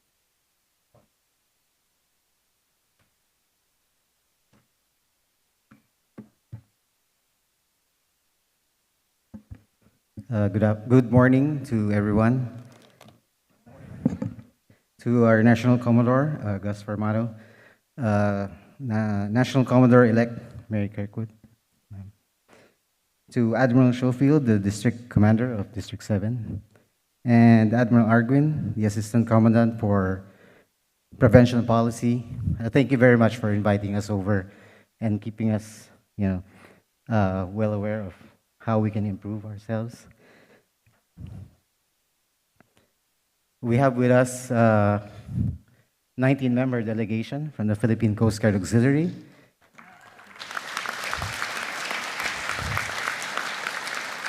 representing about 15,000 Coast Guard Auxiliary members. 15,000, ma'am. Okay.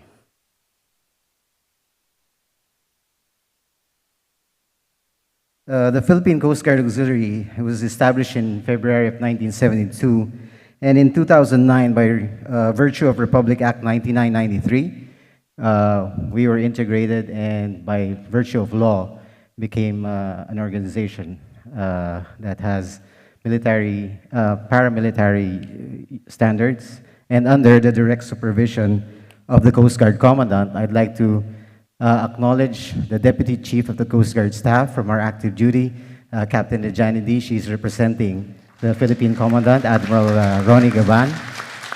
They're in charge. She's in charge of creating plans and programs, policies for the Philippine Coast Guard Auxiliary, and she's doing a great job in making sure that we professionalize our Philippine Coast Guard Auxiliary.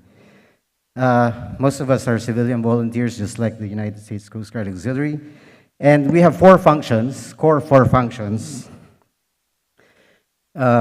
working on environmental protection, community relations, maritime safety, and search and rescue. But the operational aspect of the Philippine Coast Guard Auxiliary is under the Civil Relations Service of the Philippine Coast Guard, and represented here by, I would like to acknowledge Coast Guard Captain John Barameda. He's the Deputy Commander of Civil Relations Service. He's also in active duty. On the operational side, they're the ones who we supervise us.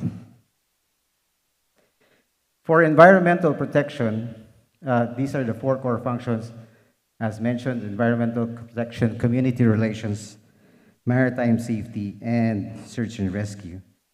For environmental protection, we concentrate mostly on trees and mangrove growing. On a quarterly basis, each district has a certain amount of trees and mangroves that we need to work on. We have weekly or monthly coastal cleanups, river cleanups. We have also concentrated on artificial coral reef planting, and those have been effective as well. And most recently, we've also worked with oil spill response, using indigenous materials as well. For community relations services, we partner with the Coast Guard in providing medical and dental missions to geographically isolated and disadvantaged regions all over the Philippines. We also work with our blood bank to make sure that we have a supply of blood. So with bloodletting, we have outreach programs that, again, go out to disadvantaged communities, working together with our Philippine Coast Guard counterparts. We've also worked on the youth development, and this is a offshoot of how we're working with the International Affairs Directorate as well. For maritime safety, we provide the multiplier effect and the passenger assistance whenever we have a surplus, usually during school openings, Christmas breaks. This is when we assist the Philippine Coast Guard in manning passenger assistance centers. We also act as safety marshals, and we provide radio communication. And our marine engineers and marine architects also sit in as members of the Marine Casualty Incident Board, providing professional opinion to the Philippine Coast Guard. And we also work on maintaining and aids to navigation as well. For search and rescue, we train the Philippine Coast Guard Auxiliary as first responders, as first aid providers, and we've also provided logistical support. There are certain squadrons that have provided rigid hull inflatable boats to areas where we can support the Philippine Coast Guard as well. A bulk of what we do, because the Philippines sits in the Ring of Fire and in the Pacific region, so we have 20 typhoons in a year, 4 of which will be Category 4. And then earthquakes and volcanic eruptions are a staple in our country. So the humanitarian assistance and disaster response, this is where the Coast Guard Auxiliary provides the logistical relief packages, food provisions. We organize the youth, our auxiliary, and also build alliances with civic organizations so that we can send these relief supports through the Philippine Coast Guard where we cannot, again, reach out to isolated areas.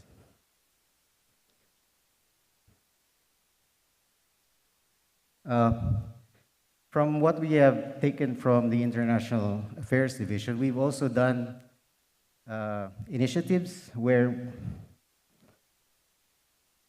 we have provided marine radar reflectors for motorized wooden boats so that they can be seen in the coastal waters of the Philippines. And this has been an initiative of Auxiliary Rear Admiral Edwin Dalagin and his squadron, sir. So we're hoping that this could be a pioneer project that we can do. It helps the locators for the boats. Another initiative that we've taken into account is provision for portable water filtration systems. Although we partnered with auxiliary squadrons that have partnered with those that have water filtration supplies, we've also tried to work with those that have the portable water filtration systems, especially, again, today there are 7,107 islands in the Philippines, and so there are times that we could not go, and so providing them with these portable water filtration systems ensures that they have potable water.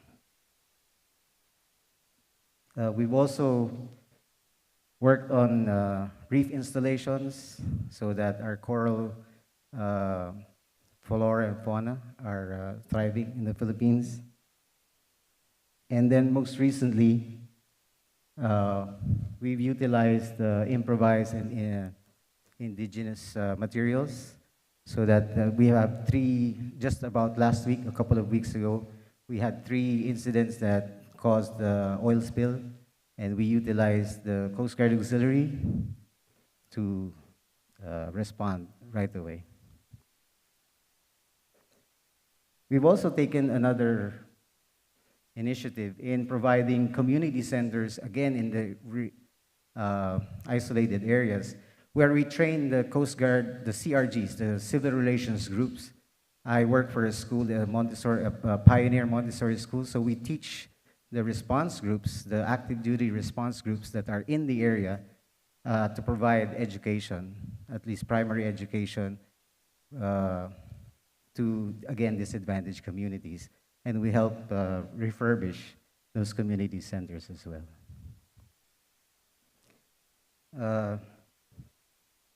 We've also initiated youth development programs. We're working with the Sea Scouts, and recently we've entered into a memorandum of understanding with our Boy Scouts of the Philippines so that we have pioneer programs for our Sea Scouts as well, and we're starting to work with youth development as well. An initiative, another is we are working on our National Service Training Program so that our universities and colleges will produce auxiliaries from the universities as well. Again, I've mentioned that we provide logistical support, not only in terms of relief packages, but we have generous patrons who provide rigid hull inflatable boats. And we distributed this in the different districts as well to support the needs of our active duty Coast Guard. All right, thank you so much. Again, we'd like to mention that your mission of integrity, inclusivity, and inspire is something that you are actually doing, because the International Affairs Division has always reached out to us, making sure that whatever we need is being taken care of. They addressed this, and this is being done with real passion and integrity. And to keep us here is the inclusion part, to keep us always in your thoughts and making sure that we also progress. And looking at how you have developed the matrix, the rubrics, how we could professionalize the Philippine Coast Guard Auxiliary is an inspiration to us. And so we thank you all in behalf of our Commandant and our National Director. We thank you for providing us this. Thank you so much.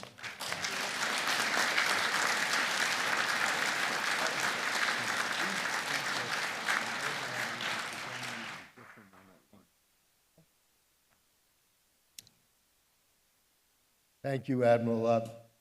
Mrs. Crecilius, while I still have the horsepower to do it, I'm going to call an audible. Okay. Could I ask Commodore Kirkwood, Commodore Feary, Commodore Bozard, Commodore Thatch, and Commodore Krogman to come down front center and have our photographers get some pictures of the incoming? I think that would be very appropriate at the time. Oh, Commodore Merriman. Sorry, Linda. That's okay. I forgot Commodore Singler this morning, so. Can't do without Linda, that's for sure.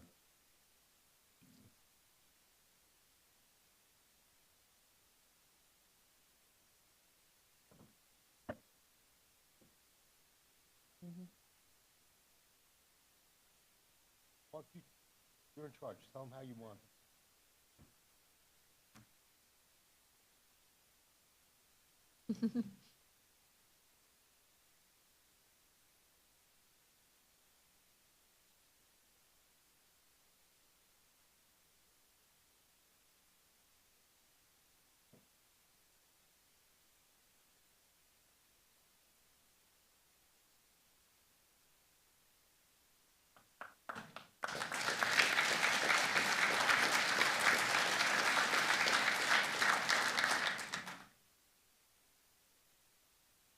I return it to you. I appreciate it, sir. Thank you. And congrats again to the NEXCOM award. All right. At this time, we are going to do our award session 2. So if you're part of that group, y'all are great. Sorry, you're getting awards.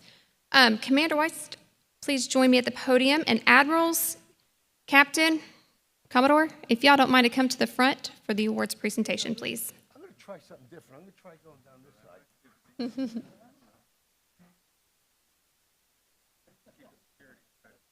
Keep everybody on their toes. There you go.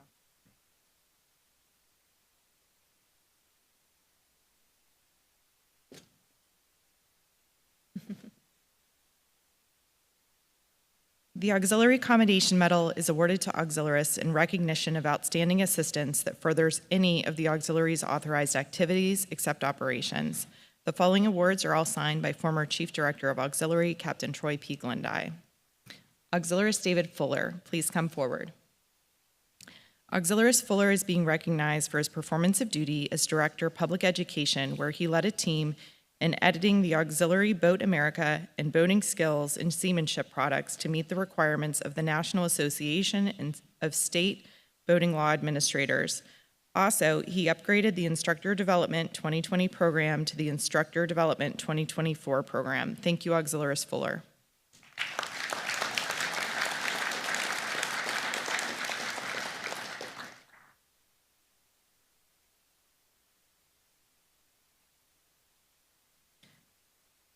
Commodore Clark Godshall, please come forward. Commodore Godshall is being recognized for his performance of duty as Branch Assistant Course Management, where he developed certificates for the Golden Key and Lighthouse Awards and provided critical updates to the boating skills and seamanship and Boat America tests, PowerPoint slides, and final examination questions, thereby enhancing public education products. Thank you, Commodore Godshall.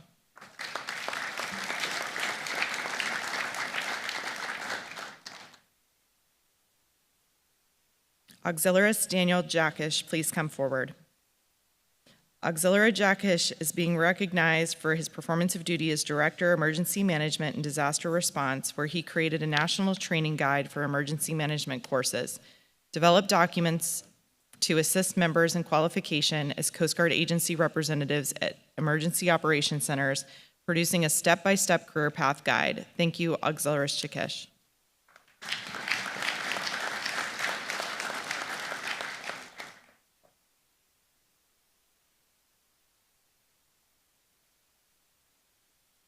Auxiliaris Rodney Jansen, please come forward.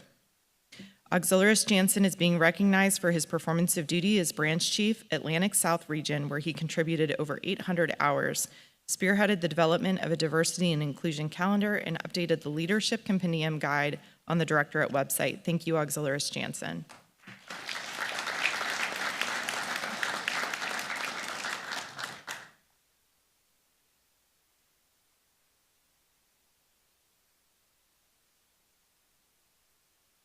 Auxiliaris Bruce Johnson, please come forward. Auxiliaris Johnson is being recognized for his performance of duty as Division Chief, Youth Programs, where he actively engaged with the Sea Scout Youth Development Program with the newly formed Coast Guard JROTC program via content creating on social media platforms reaching over 80,000 interactions per month, as well as recording over 40,000 Sea Scout auxiliary hours, in addition to establishing the first Sea Scout flotilla. Thank you, Auxiliaris Johnson.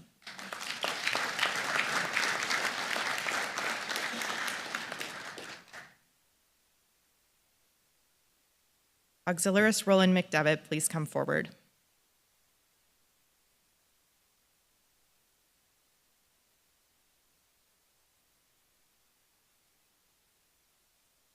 We'll move on. Auxiliaris Jean Marie McNamara, please come forward.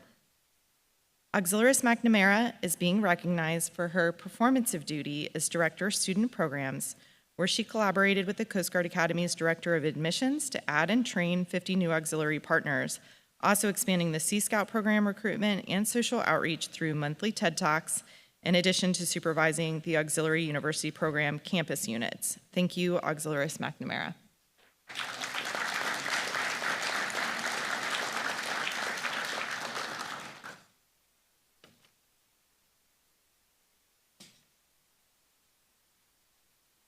Auxiliaris Donna Miller, please come forward.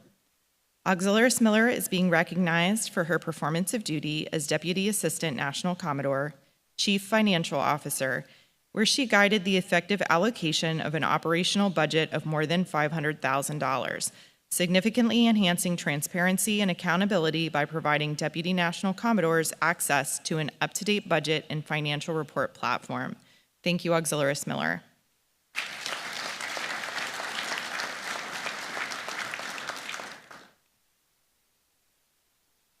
Auxiliaris Miguel Minervini, please come forward. Auxiliaris Minervini is recognized for his performance of duty as Deputy Director, Document and Administrative Directorate, where he oversaw implementation of a new document management system to ensure strict security protocols for safe archival of auxiliary documents. Also developing an online training system via expert computer science acumen to improve the Directorate website. Thank you, Auxiliaris Minervi.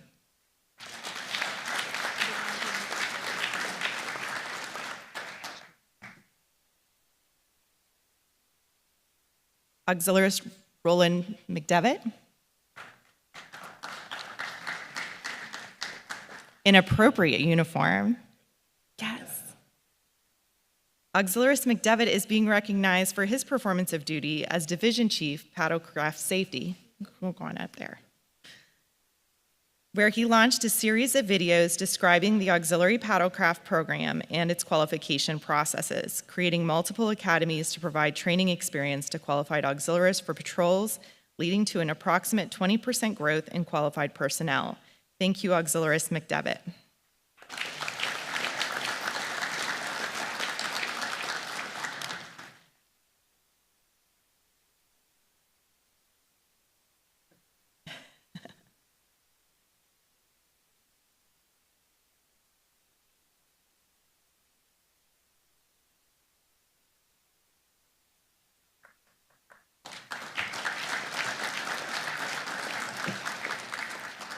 Auxiliaris Jack Nev, please come forward. Auxiliaris Nev is being recognized for his performance of duty as Division Chief, Auxiliary Cyber Support, where he augmented the Coast Guard in protecting critical infrastructure from cyber attacks, delivered valuable input to several Area Maritime Security Committee Cyber Working Group meetings, also providing several trainings on cyber operations and nation-state threats. Thank you, Auxiliaris Nev.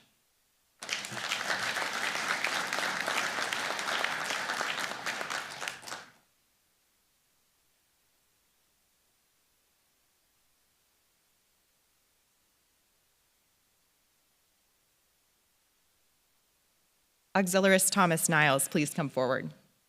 Auxiliaris Niles is being recognized for his performance of duty as Deputy Director, Vessel Examination and Recreational Partner Visitation, where he led staff to complete 142,089 vessel safety checks and 108,607 partner visits, enhanced access to vessel exams by adding a QR code to the VSC decal, also implemented life jacket loaner stations and wear zone awareness campaigns.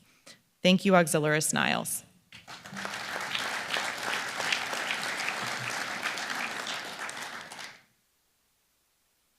Auxiliaris Gerald Patton, please come forward. Auxiliaris Patton is being recognized for his performance of duty as Deputy Assistant National Commodore for the Administrative Services Group, where he formed the Document and Administrative Directorate and the Administrative Investigations Directorate, as well as spearheading the task of developing a vital digital management system to prevent cybercrime attacks and data breaches to safeguard personal identifiable information. Thank you, Auxiliaris Patton.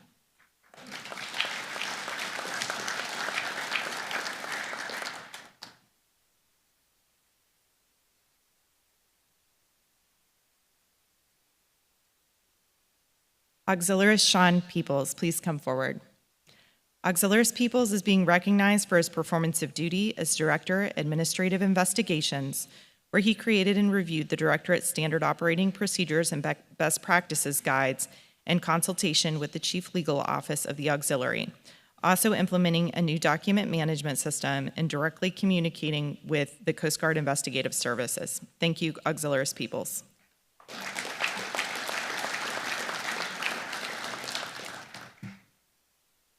Thank you, everyone. That concludes this section of our awards.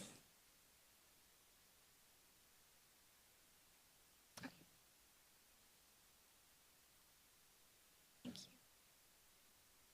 Appreciate you.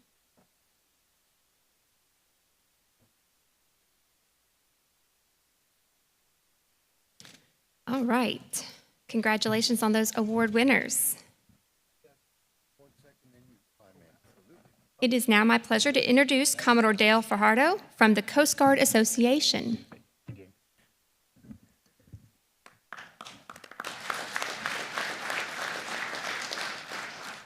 Well, good morning, and really glad to be here. And I have a presentation to make on the Coast Guard Auxiliary Association. If I could have the slides come up here, I'll start talking. So basically, I'm really glad to have the opportunity to represent the Coast Guard Auxiliary Association as its president and CEO.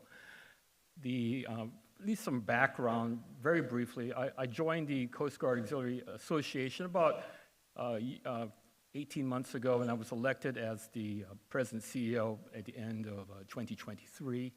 And a little background, some of you already know me from many years ago when I was sitting where you were sitting at, and currently I'm in D11 North as a district captain completing my second term.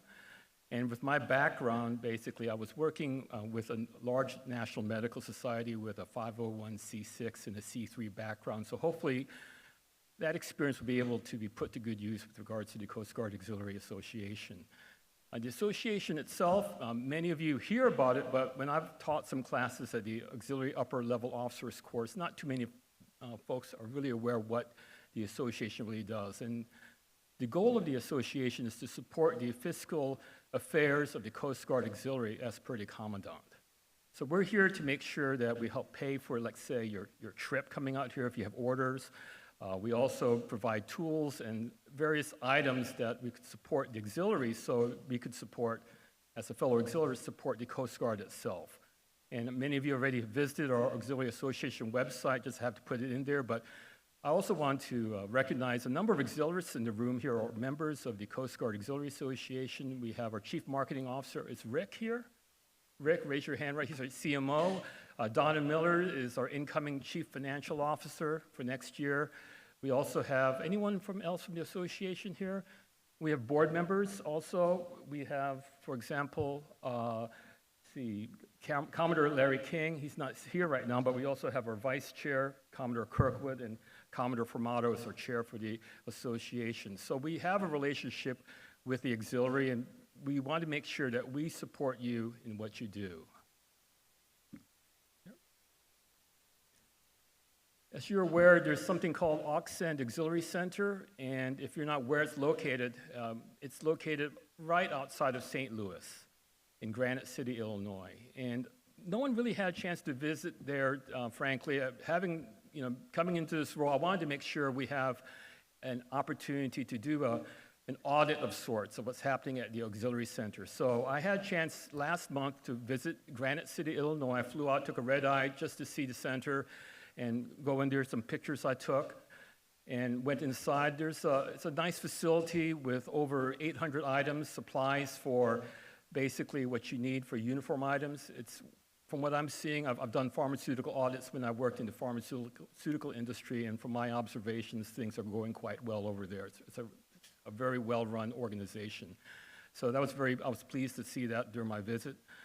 We also have some great staff, Heather, Deanna, and Kim. So if you want to call the Auxiliary Center, Auxin, you'll get Heather most of the time on the phone. Every time I call, she picks up, and sometimes I'll just use a number that she may not know, and she still picks up. So that's a good sign right there. So again, they're very customer-friendly, customer-focused approach to things. So absolutely, give them a call. The website, frankly, we could do a better job with it, and we're looking to work on that, but they're always there to answer any of your questions. As part of coming on board, I wanted to make sure that we improved the processes at hand at the Auxiliary Center. So, for example, Stan Feldman, who's our Chief Operating Officer, he and I have been talking about how to improve business. For example, simple things like the name tags. We used to outsource the name tags, and at times when, years ago, they weren't able to get name tags quickly or weren't able to get the necessary accoutrement that would be part of a name tag. Well, we brought it in-house. So here's an example. I asked them, can I see the name tag machine? And right there, they were actually, Deanna and Heather were producing name tags in front of me. And the nice part about that is that the name tags are delivered more quickly and faster and better quality too, right? That's important to have good quality name tags. I mean, it's you. When you walk in front of people, you want to make sure you look really good. And in terms of fulfillment, in terms of cycle time, we reduced the processing time by 50%. So if you place an order, they're able to get it out within 1 to 2 days. We're working with Federal Express to get better rates for shipping. And one of the challenges is people have complained that, hey, if I try to order something online, if it's less than $20, I have to pay a lot for shipping. So knowing our e-commerce platform can be improved, we put something on the website in the meantime to save the auxiliary money to say, give us a call. So if you call the office and say, I'm going to be ordering something really small, Heather will go out and give you a better shipping rate. So don't order it online, order it by calling the office. All right, because look, when I try to order stuff there and I have to order some small item, I'm saying, why do I have to pay shipping that's more than the price of the actual item, right? Okay, so that's the things that we're trying to do to improve the process. And then IT, there's some really fun IT comments here, new platforms in progress, cost savings where we're trying to rationalize how we do our domains and everything, more detail than you need to know. But behind the scenes, every week, I'm trying to find ways to make it better for you all and try to find ways to help support the auxiliary as a whole. We had some fun over at the beginning of my term. I wanted to have something really cool to talk about. We wanted to do some leadership. In my world, I'm a vice president for education for the Medical Society, and leadership development mentoring is a big part of it. In my world, I have around 32,000 members of our society, and education and leadership development is important. And we thought it would be really great to get the Guardian of Guadalcanal for the Coast Guard Auxiliary out. So we had some books, and we made a deal, and I think you might have seen some of my emails saying that, hey, we'll get you the books for free, but all you had to do is pay for shipping. We don't have any more of those books in the warehouse because they all came out. And when I would go to Changers of Watch as a district captain, I'd see the various divisions giving these books out at their Changes of Watch or the flotillas. So I wanted to say thank you all for participating in this program. A little bit tongue-in-cheek, the emails were a little, fun and whatever, but I think the message got across, and that's what I wanted to do with that. So thank you again for your support with that. As part of any 501c3, development is very important. That is, being able to get the funds that you need to conduct a business. The Auxiliary Association, over the past 12 months, processed over 230 pass-through donations. So if, let's say, someone wants to donate $5,000 to a flotilla or division, we're able to actually make it happen. As a 501c3, we could do solicitations that the government cannot do. That's one of the reasons why you have a 501c3 type entity to support an organization. So we processed nearly $119,000 of benefit to the auxiliary. And there are ways, there are things we could do to improve the way people can donate. For example, a few days ago, we got the Combined Federal Campaign, the CFC. We're now going to be part of the CFC. So if any active duty or government folks want to donate to the auxiliary, through the Auxiliary Association, that's going to happen. Now, an important point is, when we do make this happen, when we do actually get a donation, I want to make it clear that please cash that check. And Donna's nodding over there. I'm seeing, every week I have to approve checks. Every time, like all your orders are going to be being processed through the Auxiliary Association. I'm the last person to actually approve it before it goes out. And David Barber has made a really great program to use the Bill.com platform so you could get checks deposited directly into your checking account, or if you want to get a check, we'll do that. But we're trying to, again, make it easier for everyone. And in fact, a lot of the things we do, we're not even making charges, let's say, for donations. We're all volunteers. The previous entity leader of it was a paid position. We're all doing this for free because we love what we do, all right? But please, if you get money, please cash it. Is that clear? Okay, good, all right, thank you. We also work with our friends in recreational boating safety. That $105,000 grant, like for example, Bob Laura got awarded, received an award for that. Stan Feldman worked with the RBS colleagues, and Commodore Singler, thank you for being such a great partner with this initiative. We were able to get whistles and PAL reflectors. Stan would be calling me up almost every other day saying, where are we at with this? What's going on with this? It was great. We made it happen. And in fact, with the TTT's Train the Trainer, on a winter Oxpad, there was an event at St. Petersburg with 19 participants, and today you saw someone wearing the orange. We have a number of delegates for the Oxpad program at NACON. I understand they're in the pool there too, so that's really cool. It's really coming to fruition. And I understand there's a River Oxpad happening in September, so we're here to support that and, again, support our recreational boating safety mission. Now, beyond these areas, development and such, there's also the idea that we want to benefit the auxiliary itself. So Rick was able to put together a plan to use this tool called Canva. Now, Canva is a very powerful design software as a service tool to allow people to be able to design content, let's say, for social media, for your website, and such. It allows you to have a professional look and appearance. And for me, in my world, I deal with branding all the time. I'm going through a digital engagement strategy for my company, my day job, and branding is so critical. And the opportunity is here that we could actually help you improve your brand, not only for the national level, but for the districts. We have 50 licenses. They're available to everyone. We've had some good uptake. I know Rick's been talking to people over here during the week, but if you have any questions, talk to Rick Corrales or reach out to me and I'll help you out. Get those licenses. I want each district to be able to put it to good use so you could actually look good and you could bring more people into the auxiliary, right? We need to find ways to get people motivated to come into the auxiliary. And if we have a good branding strategy, that'll be part of the facet to make it better. So consider that, please. As I'm going through the end of my presentation, I want to just emphasize that we have a lot of member benefits that we're trying to work on. If you go to our site, our website, you could go to the benefits area. We have, for example, UPS, rental cars, some hotels.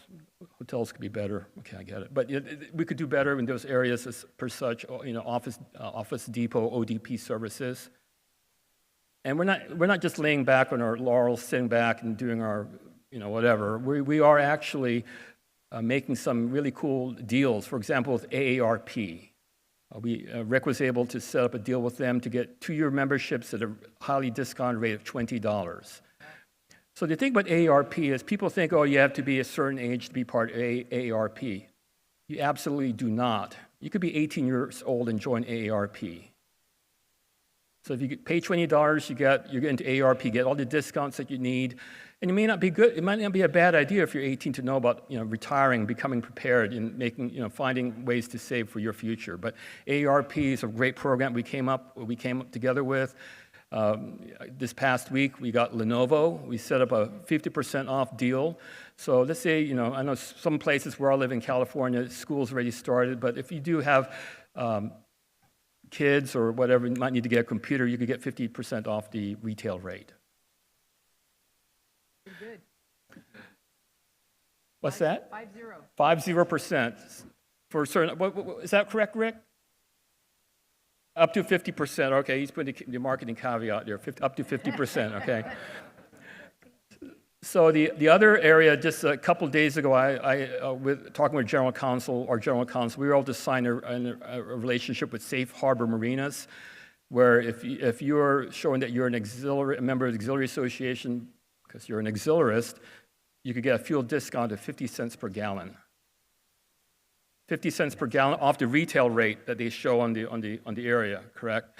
So this is something that doesn't only affect auxiliarists, but also can actually help the government as well. I have to be careful. I'm not endorsing Safe Harbor Marinas, but I'm saying there's an opportunity. Let's say if you're doing a patrol, right? If you could save 50 cents a gallon, it may not be a bad thing. So that just came about. We're going to get the word out, Rick, and that's where we're going to be able to get some really cool deals. And behind the scenes, we're looking at other opportunities to make a difference for you all. And what's important here, and this is what I want to bring out, is not only is it good for you as an auxiliarist, but your family members, immediate family members, can also take advantage of these benefits as well. So not just you, but your family can participate in a number of these benefits. So that's something I want to share with you, if that makes sense. If you have any questions, please reach out to me. And here's my last slide. One of the important things about being an auxiliarist is to have pride in what you do. So we're looking to pilot a unit pride program.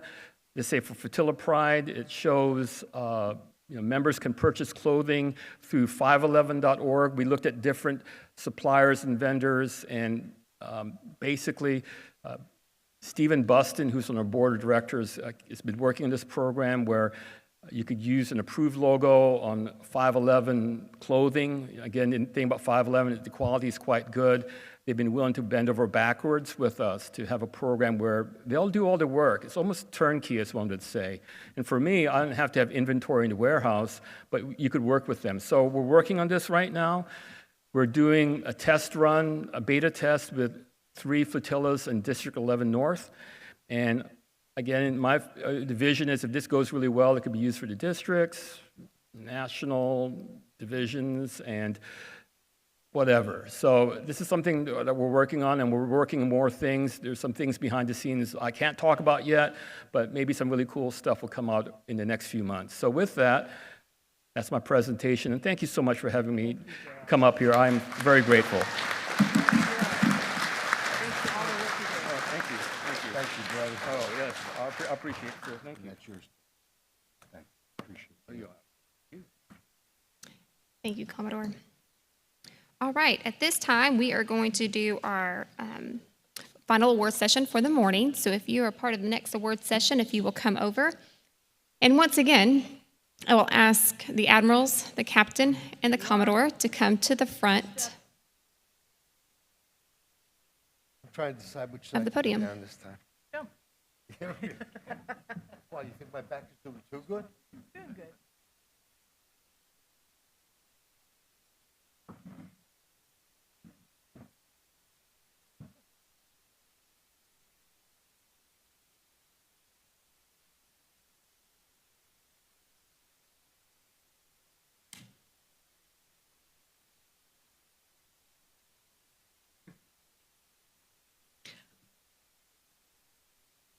This is award session 3, so if you're a part of that award session.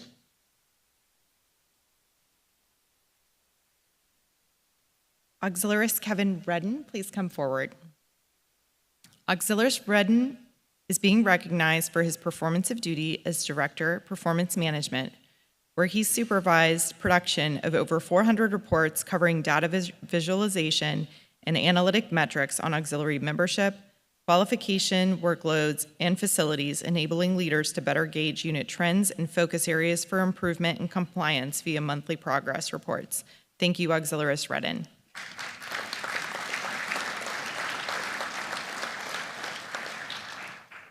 Auxiliarist Roy Savoca, please come forward. Auxiliarist Savoca is being recognized for his performance of duty as Director of Response, where he skillfully guided national response staff in strengthening the auxiliary's air, surface, and telecommunications programs, also overseeing enhancement efforts to make aviation policy changes to improve efficiency, flight safety, and operational effectiveness. Thank you, Auxiliarist Savoca.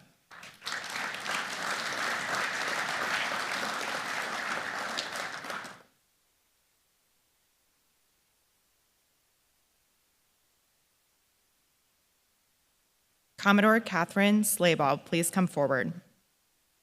Commodore Slaybaugh is being recognized for her performance of duty as Division Chief, Leadership Development Courses, where she led efforts to create a national leadership instructor performance qualification standard to ensure uniform requirements for leadership qualification, comprehensive subject mastery, and professional presentation. Thank you, Commodore Slaybaugh.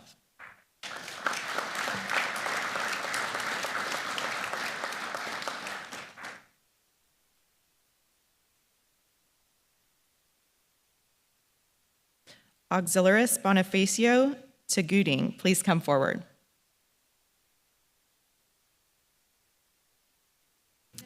All right, I just heard he's teaching a course, so we're going to move on to the next one. Auxiliarist Christopher Wilson, please come forward. Auxiliarist Wilson is being recognized for his performance of duty as Deputy Assistant National Commodore, Recreational Boating Safety, where he helped create the Paddlecraft Safety Initiative 2023 to provide auxiliarist outreach, education, and safety equipment to engage and educate paddlers, also serving as a representative to the National Safety Board to ensure the well-being of auxiliarists. Thank you, Auxiliarist Wilson.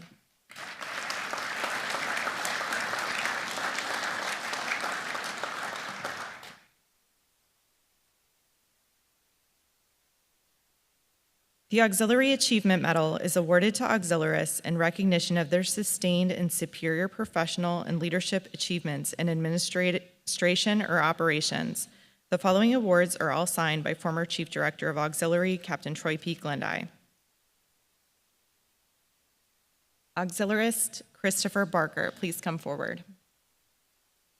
Auxiliarist Barker is being recognized for his performance as Division Chief, Administrative Support, and Branch Chief, Secretary of Records, where he created and developed training materials for the new Secretary of Records form. His keen insight and knowledge of various programs allowed him to provide outstanding instruction to district staff officers throughout the auxiliary. Thank you, Auxiliarist Barker.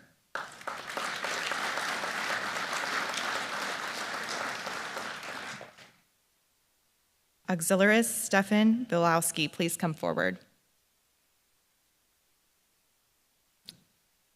All right, we'll move on. Auxiliarist Ronald Blaisdell, please come forward.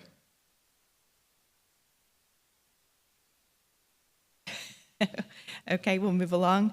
Auxiliarist Jose Caban, please come forward.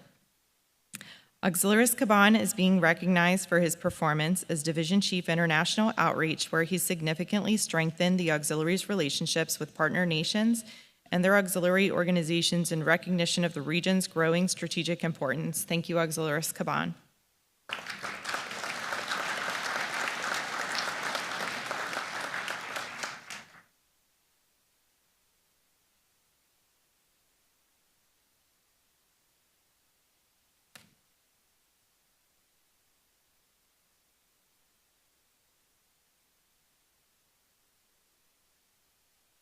Auxiliarist Andrew Niquette, please come forward. Auxiliaris Niket is being recognized for his performance as Division Chief Publications, where he demonstrated exemplary skill in editing, design, and publication of the online quarterly magazine and the annual print magazine, which showcased the accomplishments of the auxiliary and its integration into Team Coast Guard. Thank you, Auxiliaris Niket.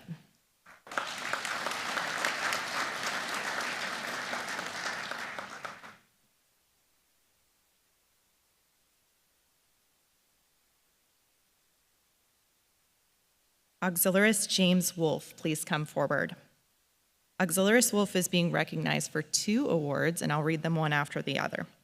Auxiliaris Wolfe is being recognized for his performance as Branch Chief, Academy Partners Executive Officer, where he diligently worked with the Coast Guard Academy and the Directorate to update the list of Auxiliary Academy admissions partners and ascertain coverage gaps, which he worked to fill by mentoring new partners. Thank you, Auxiliaris Wolfe.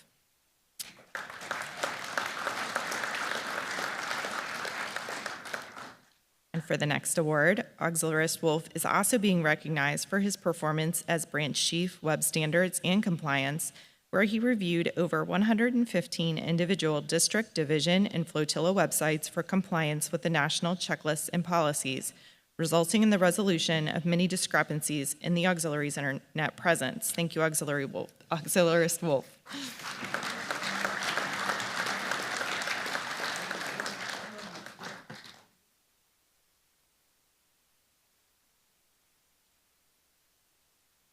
Thank you. That concludes session 3.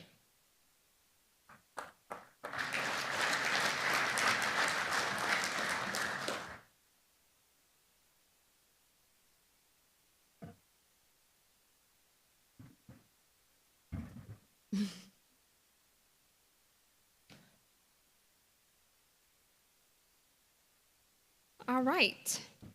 We have made it through our morning portion of our National Board meeting. As a reminder, I've got a couple of announcements to make, but before, are you good if I reconvene or break for lunch after this? Yep.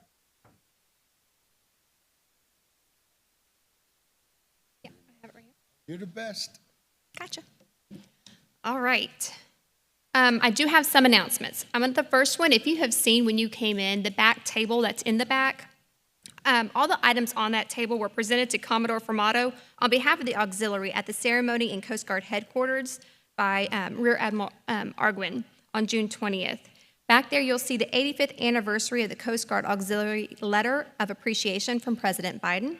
There's also the 85th anniversary of the Coast Guard Auxiliary Proclamation by the U.S. Congress, 85th anniversary of the Coast Guard Auxiliary Coast Guard Unit Commendation awarded by the Commandant of the Coast Guard, an American campaign streamer awarded to the Coast Guard Auxiliary by the Commandant of the Coast Guard in recognition of its service in support of our nation's national defense during World War II. So if you haven't stopped by that table, please take a look. It's very great that they have that here and presented for y'all. Also, if you have seen the photos upstairs, you do not have to have a certain uniform for that. You can wear the uniform of your choice for photos up there. So if you want to take advantage of that while you're here, you're more than welcome. Also, if you did RSVP when you registered for the International Luncheon, make sure you have your meal tickets for that. And that is all I have, sir. And we will break for lunch if you are good. Thank you. All right. We will be back in here at 1300. Thank you. What time's that international lunch? 11:30? So we got a half hour? Oh, good.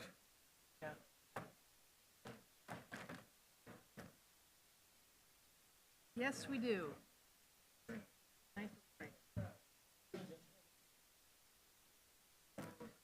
You going? Walk with me.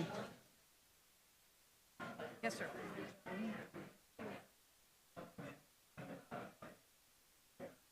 was planning to have, I'm going to a couple of this afternoon, including Telegraph.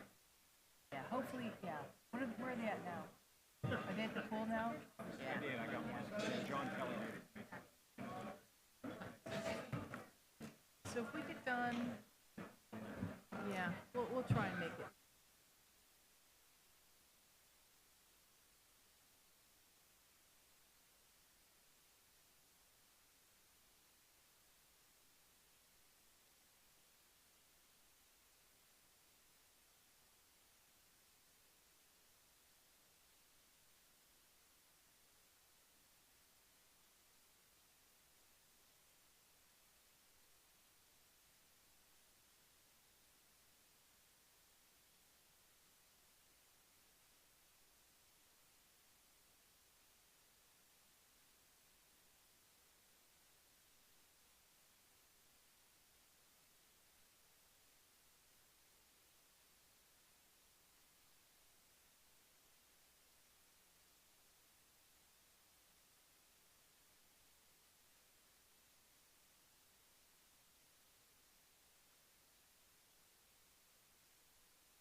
Good afternoon. Please take your seat so I can reconvene the meeting.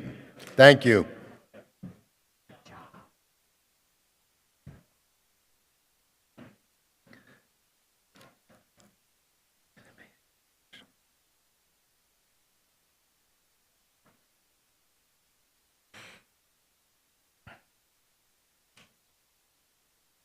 I reconvene the meeting of the National Board and call for a visual confirmation of a quorum.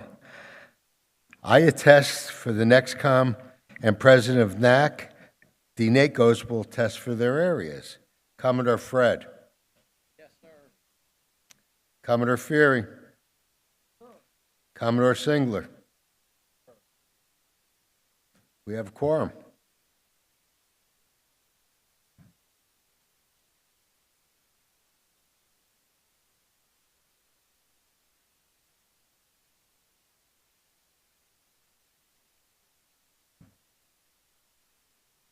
Hold on yet. Now we go. All right, I would like to introduce Nicholas Avardo, Regional Navigation Manager with NOAA, to come up.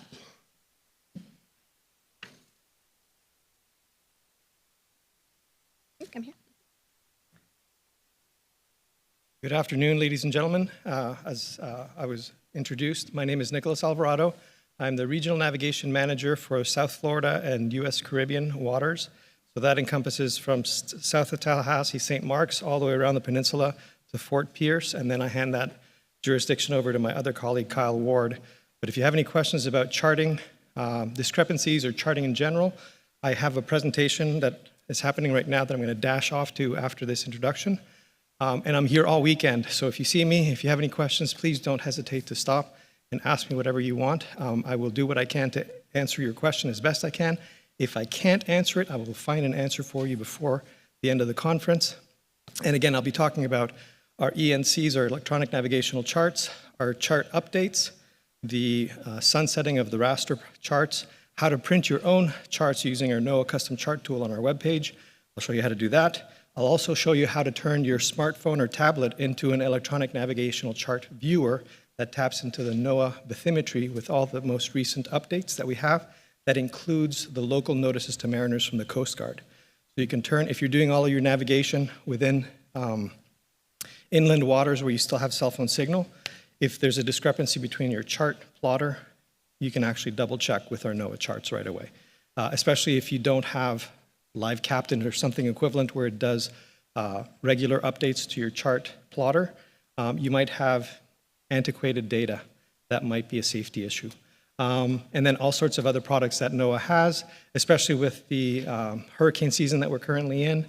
I can give you tips on how to use our products to forecast whether you're in a safe environment or if you have a lower threshold for safety like I do with my family and my 2 children. We usually evacuate earlier than other people might. So I can share all the information that I have with you as well. Again, if you have any questions, I'm here all weekend. I've got a presentation this afternoon. I've got, I think, 2 tomorrow, and I'll be at all the social events in the evening. Thank you.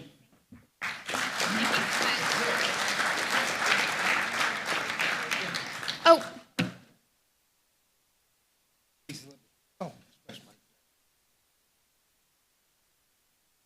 Thank you. All right, stay down because we're going to do some awards. Don't go up and then come back down. All right, we will ask, is Captain here? Don't see.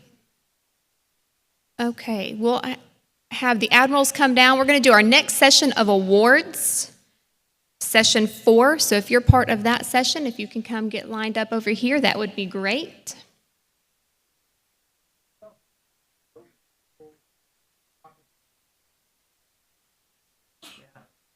I will work on that now. We just have to ask them to up it up. All right, Commander.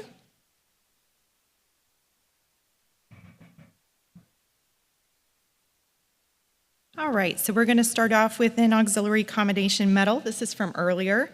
If I could ask Auxiliaris Bonifacio Tagudin to please come forward.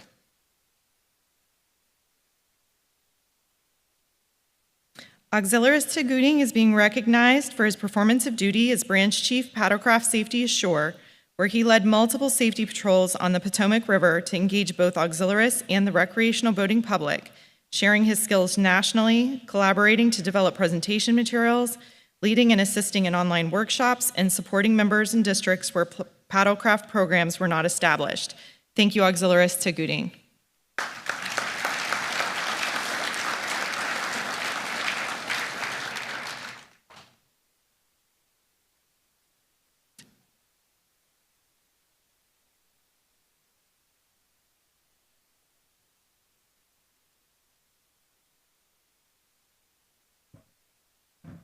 The Auxiliary Commandant Letter of Commendation ribbon is awarded to auxiliarists serving in any capacity with the Coast Guard or the Coast Guard Auxiliary for an act of service resulting in outstanding achievement. The following awards are all signed by former Chief Director of Auxiliary, Captain Troy P. Glendye.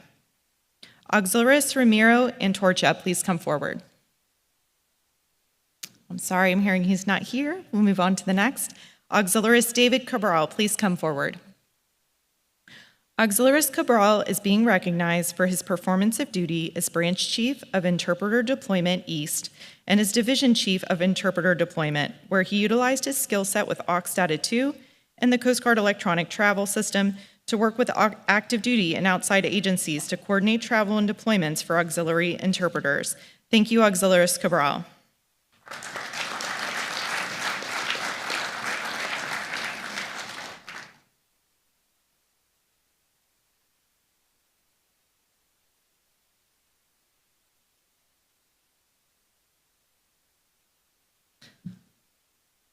Auxiliarist Christopher Herrera, please come forward. Auxiliarist Herrera is being recognized for his performance of duty as Branch Chief of Everbridge Operations, where he developed training for the entire auxiliary by assisting in creating and editing the Everbridge user guide, which provided a standard procedure for Everbridge implementation, message content, operating guidance, and more. Thank you, Auxiliarist Herrera.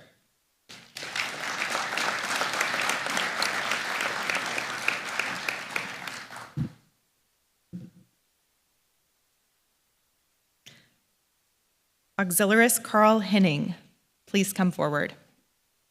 Auxiliarist Henning is being recognized for his performance of duty as Branch Assistant Webmaster, where he effectively managed the Training Directorate website, ensuring the most current information is available, while adeptly adhering to the guidance of Directorate leadership and the Division Chief Project Management. Thank you, Auxiliarist Henning.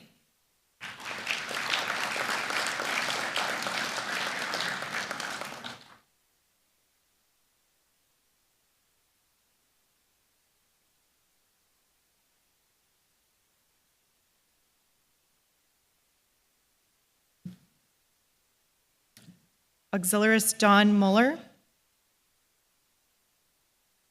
Auxiliarist Karen Rashan, please come forward. Auxiliarist Rashan is being recognized for her performance of duty as Branch Chief Website Without Webmasters classes, where she worked and assisted with the application developer for the Communications Services Officers Auxiliary Online Classroom course and took many hours of skilled investigative effort to review and validate the curriculum content. Thank you, Auxiliarist Rashan.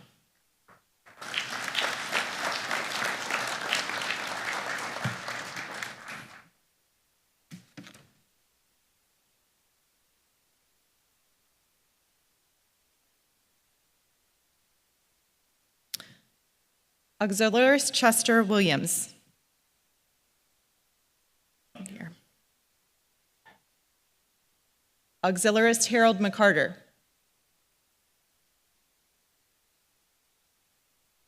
All right, well, that concludes this portion of our awards. Thank you, everyone.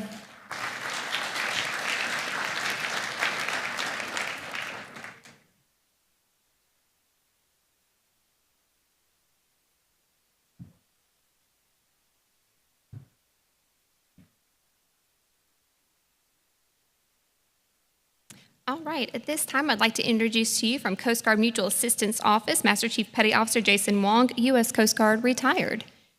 And with him, Valerie in the office.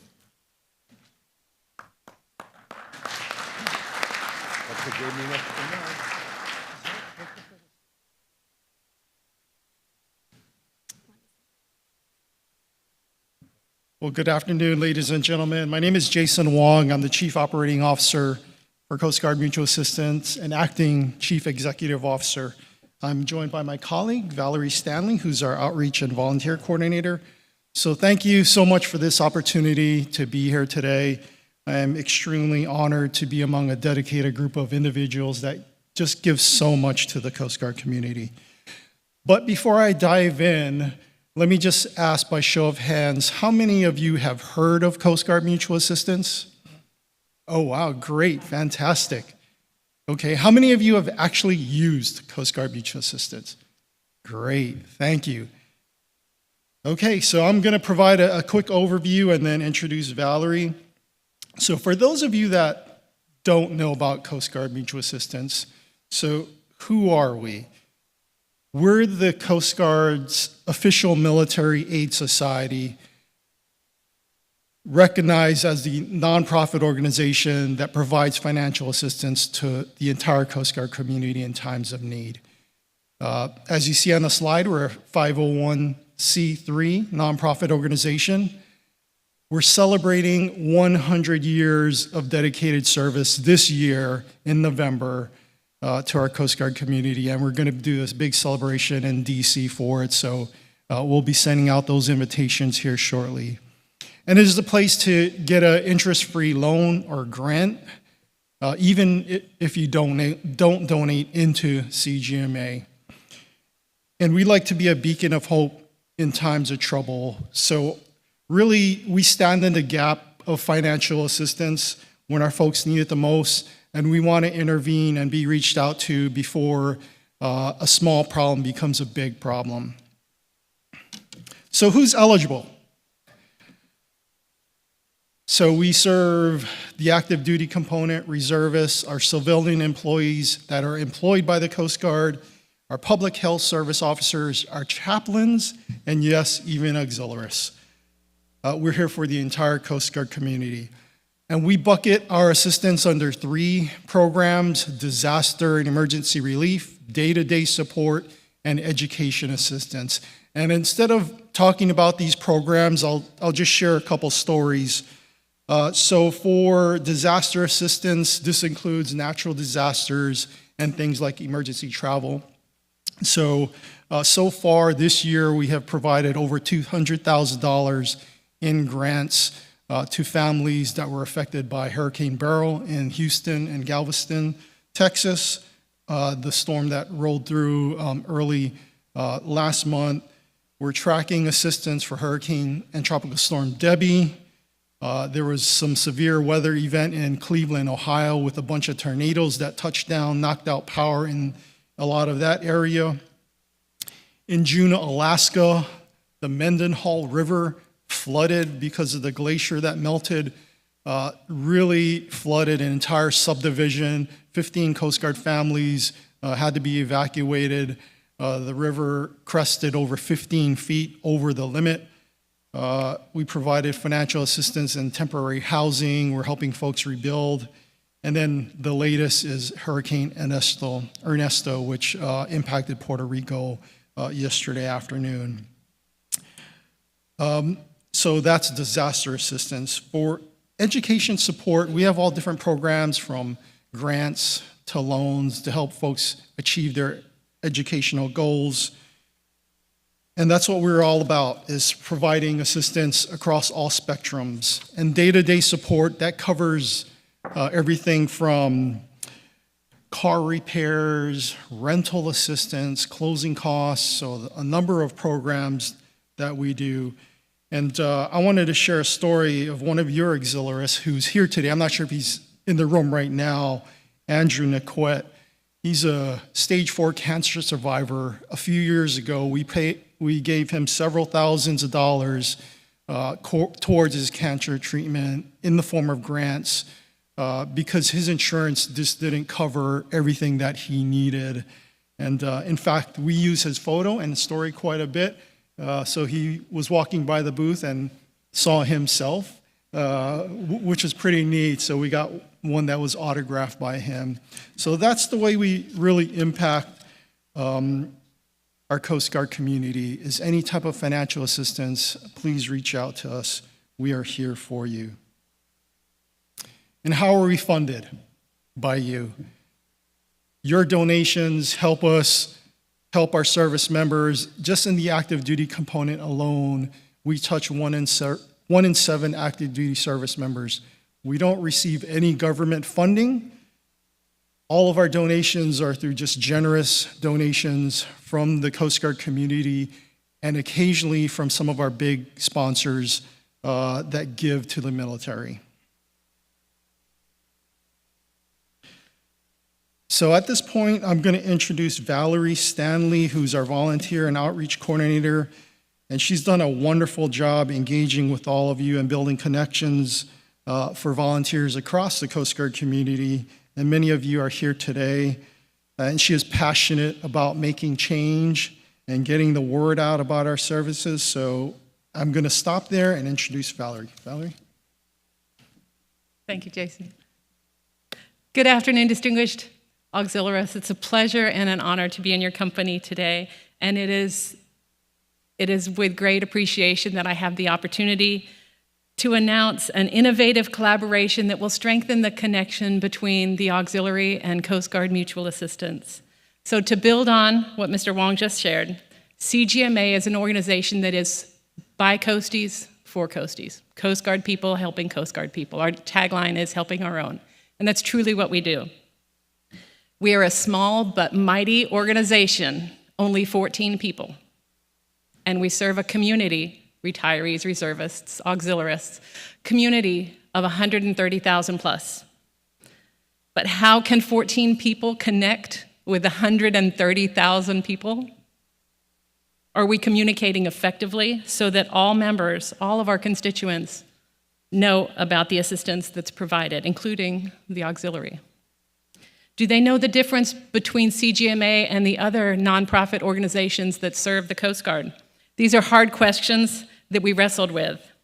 Ultimately, CGMA leadership and the leadership of the Coast Guard Auxiliary dared to imagine a unique collaboration, one that would bridge the knowledge gap, a force multiplying solution for our tiny team of 14.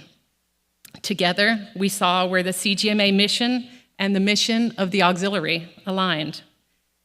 And the auxiliary CGMA ambassador idea was sparked. So what is the CGMA Auxiliary Ambassador Program? It's simple yet powerful. Create a network of ambassadors, official representatives, empowered to speak on behalf of CGMA, who are already skilled as public speakers because they come from the cadre of certified auxiliary instructors. These volunteers will serve as spokespersons for the assistance programs that CGMA offers. Ambassadors will become an information bridge between CGMA and their local flotillas and the broader Coast Guard community, ensuring that every member knows where to turn when financial assistance is needed, just like he was mentioning. We're spurred on by the indomitable support of past National Commodore Mr. Larry King, who, by the way, was a recipient of CGMA assistance when his home was severely damaged in Hurricane Katrina, along with the tireless development work from Mr. David Goff, the good people at BSX and DIROCS, and the Human Resources Directorate. An official auxiliary SOP is being developed. So what does it look like to be an ambassador? It means taking on the role that is both educational and inspirational. Ambassadors will present informational briefings to flotilla meetings, to active duty Coast Guard units, cutters on board, all hands meetings, small boat stations, spouse groups, online gatherings, and maybe even conventions like this or D-Train. They will share about disaster relief, education assistance, and day-to-day support programs.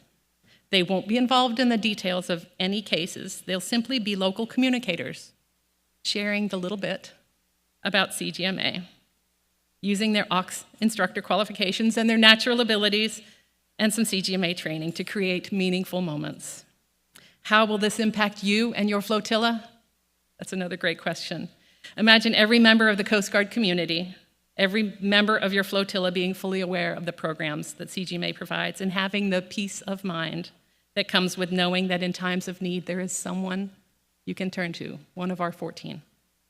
Could this knowledge be useful in retention efforts of some great auxiliarists that maybe have gone back into the workforce? Absolutely. Could this be used for recruiting young auxiliarists when they know that they can get a 0% interest education loan or a supplemental education grant to help pay for that college? I believe it is, so. A Coast Guard community helping our own is the mission that we are dedicated to, and having ambassadors magnifies that so every coastie knows. The ambassador program is expected to launch September 9, 3 weeks from now, so look for it. An SOP is being developed. CGMA is ready to onboard for the coming fall, winter, and spring. Together, we'll provide the resources and support that ambassadors will need to succeed in this role. So feel free to take a picture of the slide and connect with me. I'll be on the table outside. In closing, I want to thank each of you for your dedication and service. I'm honored to be here. Our determined team of 14 is ready to assist more auxiliarists than we have in the past. And we're ready to partner with your gifted instructors. Thank you so much for the opportunity to be here.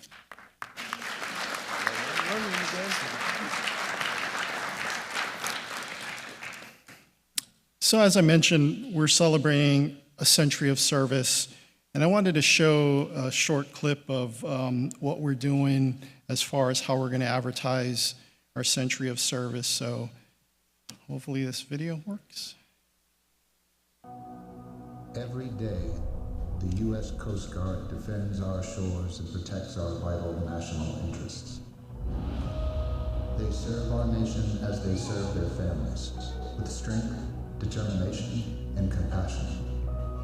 How do we honor the sacrifices they make? Coast Guard Mutual Assistance has served the men and women of the Coast Guard for over a century, with critical financial assistance in their time of need, allowing them to continue helping us in our time of need. CGMA needs your support to continue enhancing the mission readiness of the U.S. Coast Guard. Semper Paratus, as they are always ready to serve us, we will be ready to serve them. Coast Guard Mutual Assistance, helping our own. I am so proud to be an organization that can rescue our rescuers when needed. So this slide is just how can you get more information and how can you get help. It's all on our website. And if you Google Coast Guard Mutual Assistance, will come up, but that's our website address there. And then we need stories. If you have a story to share, this is truly impactful, how we share our story, how we impact our people, how we get our brand known, so folks can reach out before they need the help. So I'll just close with saying thank you for all that you do. As a retired Command Master Chief with 30 years of service, I served with some of the most dedicated auxiliarists, from boat crew to auxiliary chefs to people standing watch on the comm station. Your time is your most valuable asset, and you give it so freely without asking for anything in return, and it's truly inspiring. So thank you for your time. I appreciate the opportunity to present to you today. We have a table outside. Please stop by. Thank you very much for your attention.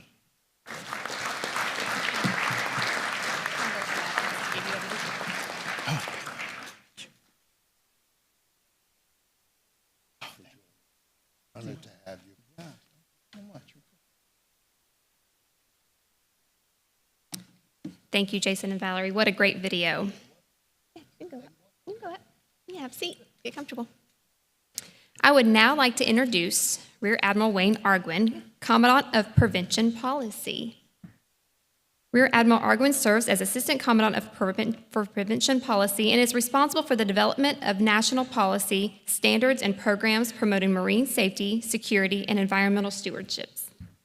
3 directorates carry out the mission: inspections and compliance, marine transportation systems, and commercial regulations and standards. Programs include waterways management, navigation and boating safety, ports and facilities, merchant mariner credentialing, vessel documentation, marine casualty investigation, commercial vessel inspections, and port state control. Thank you so much for being here. Thank you. Is that all? Good.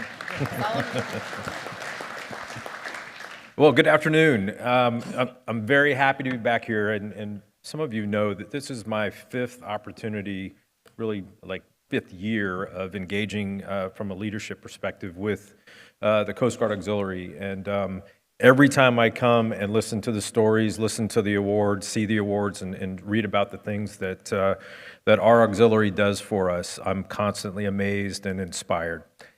Really, it is inspirational to see the selfless servitude that you and your leadership teams, the folks at the front lines and the flotillas provide, filling those gaps and seams in places where we can't be, or providing backup support so that our operators on the front lines can get after the missions that the American public expects us to get after. As an operational commander, I know, and I've talked to all the district commanders, they are very much appreciative of all the work that you do and the creativity that you come up with ways that you can continue to serve, whether it's through the gap analysis, using your prior experience in other ways to find ways to help us, help ourselves, help our frontline operators get after those mission sets. So Gus and Mary, congratulations on a successful 2-year tour. Congratulations on the next 2 years. I know having worked with you both in the past, you will be very well supported, not only from the BSX team, but plenty of opportunities to continue to improve this organization that has served us so well for the last 85 years. And so I also had the honor of representing the Coast Guard for the 85th anniversary, issued at All Coast, and Gus mentioned some of the documentation that supported describing the 85 years of the Coast Guard Auxiliary. But one of the things that probably isn't out there is the memo that supported going up and establishing the American campaign streamer that the Coast Guard Auxiliary was awarded. And so I wanted to read a couple of the notes that went forward as justification.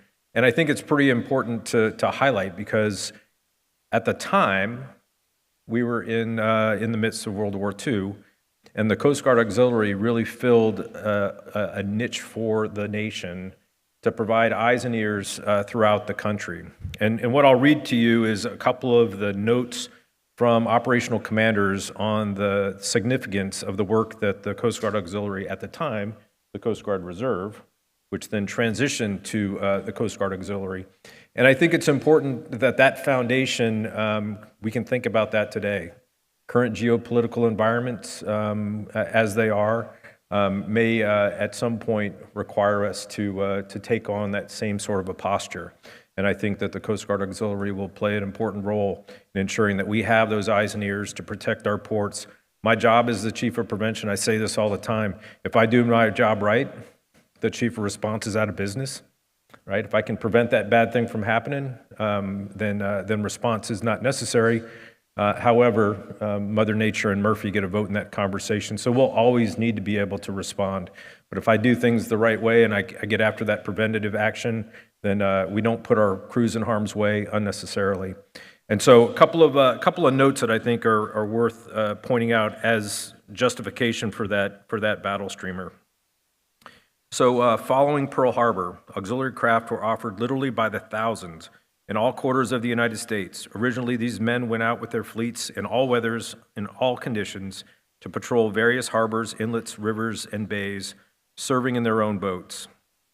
As of 30 June 1942, there were in the United States about 11,500 members of the auxiliary, with about 9,500 boats, embracing within about 400 flotillas. Within weeks after Pearl Harbor, 2 flotillas at Salem and Marblehead, Massachusetts, offered their services as patrol units to the commanding officer of Salem Air Station. The patrol was organized on a 12-hour basis with 2 men in daytime and 3 at night. The boat was an open 32-foot skiff with only a windshield for protection and no heat. 2 weeks later, at the end of January 1942, the patrol had proved so satisfactory and the job was so well done that the patrol was given over entirely to the auxiliary. Similar patrols in other areas were inaugurated.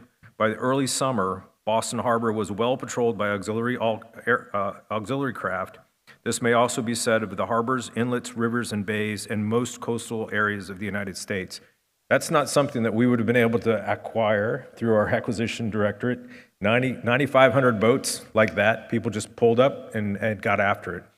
that might be something that we need here in the very near future to provide that maritime domain awareness that will be vital to ensuring that our marine transportation system, the force that we need to project power, deliver support to our partners, will be necessary.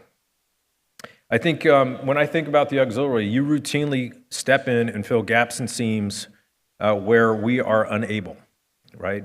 And whether that's administrative, whether it's cyber, whether it's clergy services, whether it's culinary, I have not yet run into a situation where we've asked a question of the auxiliary and they've said, nah, sorry, I can't help you there. If anything, it's hold my beer, let me figure it out, right? And so that spirit of service really is something that we need to find a way to cultivate, need to broadcast, because I think if you start to talk about all those things that the auxiliary bring to the United States Coast Guard, people will want to be part of that organization. They will want to be part of an organization that gives so selflessly of themselves and of their organization.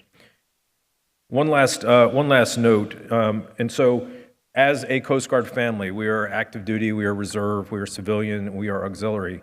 We all have an obligation to uphold our core values. And it's you've seen the Commandant and a lot of conversation about strengthening our service culture.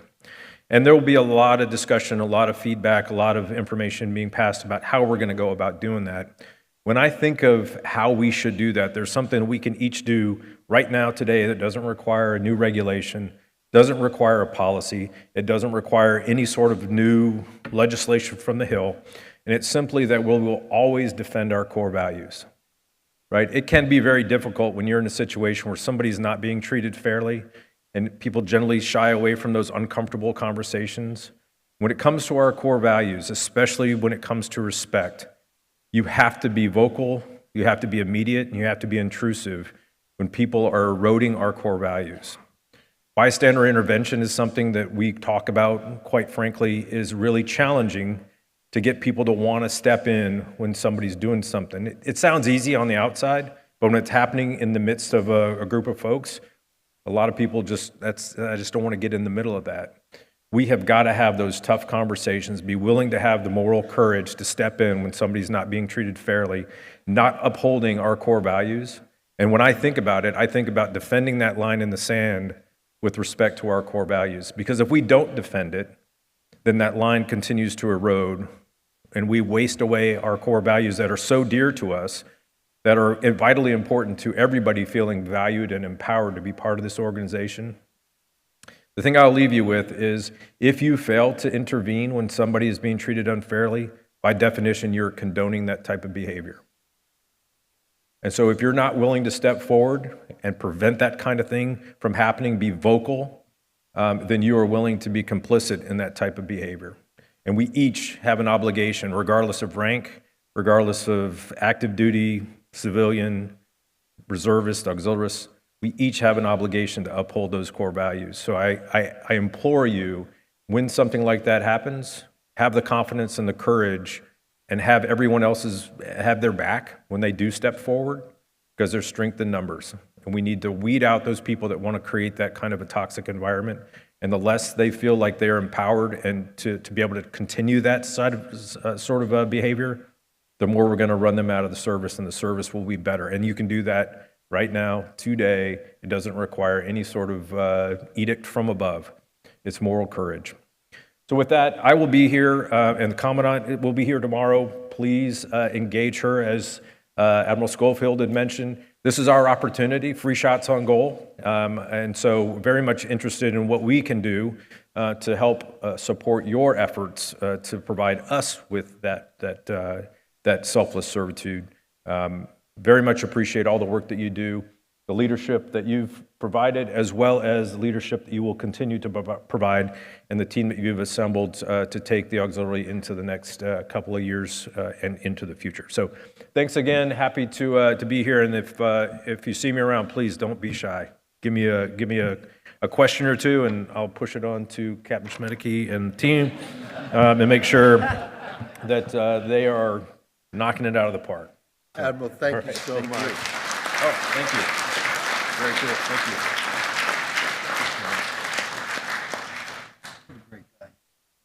Thank you, Admiral Arquin. I would now like to ask Deputy Commodore Tom Bamford to come up and present the Diversity Awards.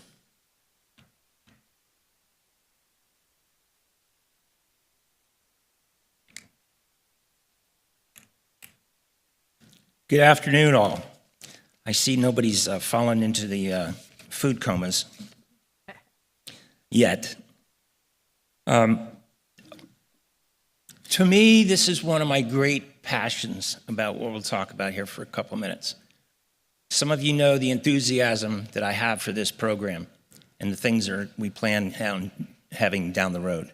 So I'm very appreciative of all of your efforts from your members for completing the NACO 3-Star Award applications. So with that said, the award is a voluntary award presented to divisions and flotillas. It recognizes and values members and their achievements in completing various tasks relevant to diversity and inclusion, as noted in the national application. We are confident that diversity and inclusion will optimize our total workforce and positively impact our organization's recruitment, retention, and re-engagement. Do we have the slide? Yeah. Go to the next slide, please. Oh, I'm sorry.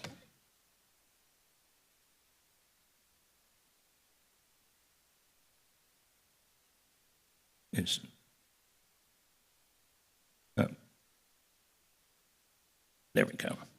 Okay, this is not just a piece of paper. Many of you have already seen this over the past years, but for the benefit of those who are not familiar with this, the NACO 3-Star Award is composed of 4 goals and 6 objectives within each of those goals. The criteria for this is very simple. Do the 4 goals and at least 4 of the objectives. And if you do that, and some of you are type A's for sure, I know it, and we see it all the time in the applications that I read. Some of you do all 6, which is tremendous. And some of the information that we get back, the feedback, is awesome. And many of the applications we got were new for folks getting into it this year. But it's just a tremendous opportunity for the units to use that as a report card, as a leadership tool.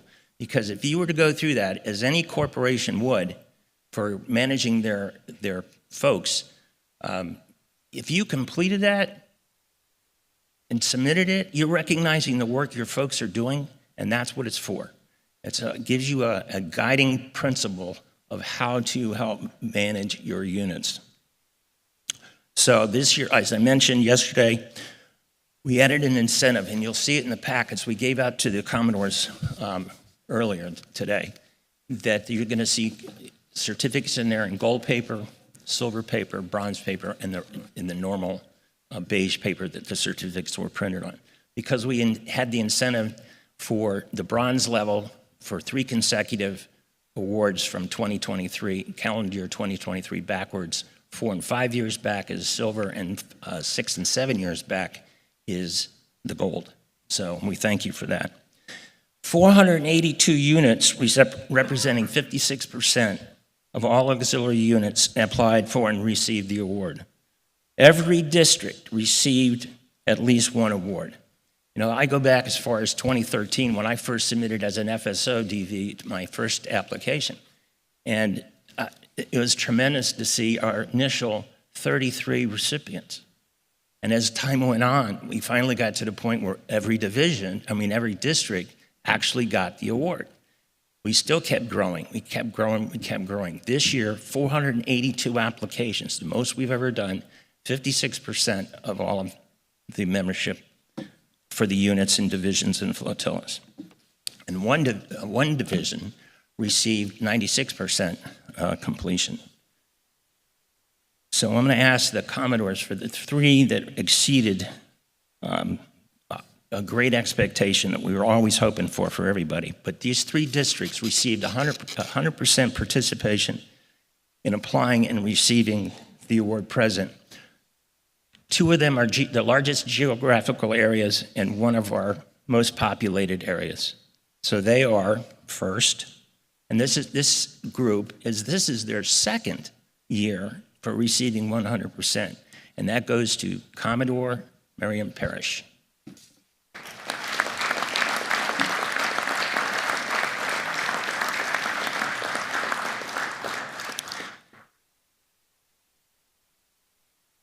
District 14, Michael Krieger.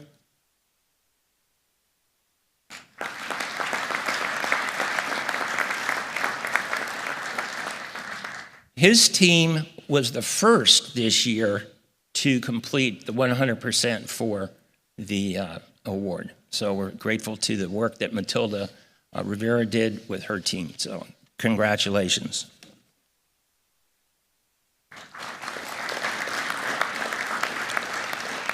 And last of all, but not least, as far as the three top ends were, 11 South, that is Commodore Zobarth.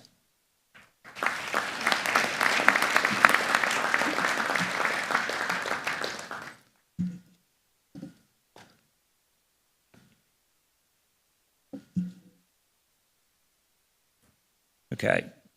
In wrapping this up, the second passion that I have for this is years ago, we mentioned the Alan Kanish Award that was created as part of what we talk about in the NACO 3-Star Award as providing an informal recognition to individuals who participate in our endeavors. Years ago, working with Coast Guard Diversity and Inclusion Office, they created a plan that was about building and maintaining an inclusive total workforce. And one of their principles in that was the fact that having a high inclusion IQ plus cultural influence or fluency equals mission readiness. I want to read you this quote. It says, "Our behaviors have a direct impact on the members and how well they execute the mission. When our workforce feels that they are part of an inclusive environment and valued, they are mission-ready members, committed to our organization's goals and an integral member of the team." This was from Master Chief Petty Officer of the Coast Guard at the time, Jason Vanderhayden. So it's all about, as has been said all day, is we're a family and we work together. And so with this said, this is what's created the information that we're working on in the initiative that parallels the program that Admiral just mentioned about strengthening service culture. We have a culture too, and there's many little cultures within the organizations, but we want to look at it from the total workforce optimization perspective. We're all here to pull the wagon in the same direction with the same team. So with that said, we want to recognize, based on the Commodore Alan Kanish Award for outstanding contributions towards total workforce optimization. And those recipients are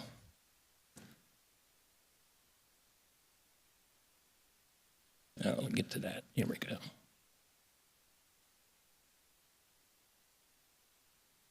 The first recipient is Helen Fang from First Southern. So we'll, Commodore West, come forward, please, and then stay up here for a minute.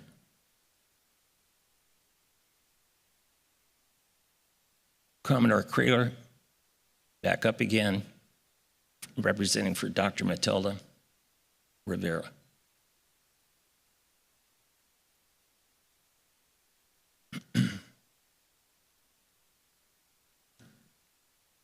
Commodore Zorev for Alan Brown.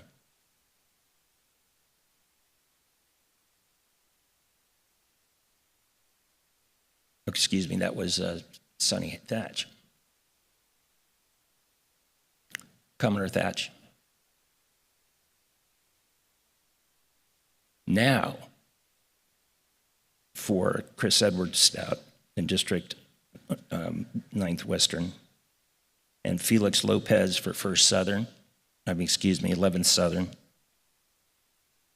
Who we got, everybody? And John Holmes for Louise Damon. And I'd also like to ask that Commodore Fermato and Commodore Kirkwood would you please join us as well.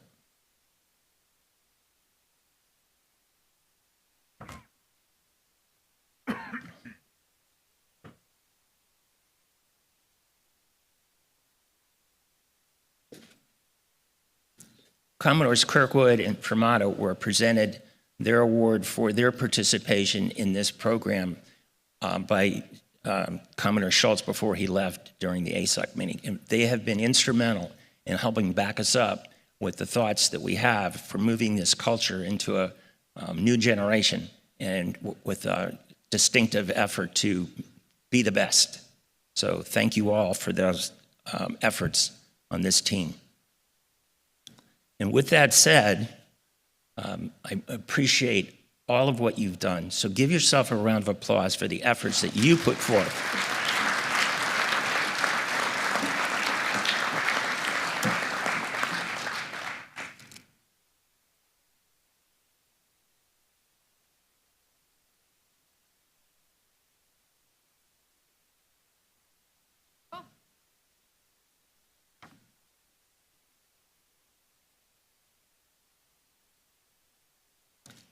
Thank you, Tom. I would now like to introduce USCG Lant Area Regional Ombudsman Program Manager, Lori Gordy-Carrington.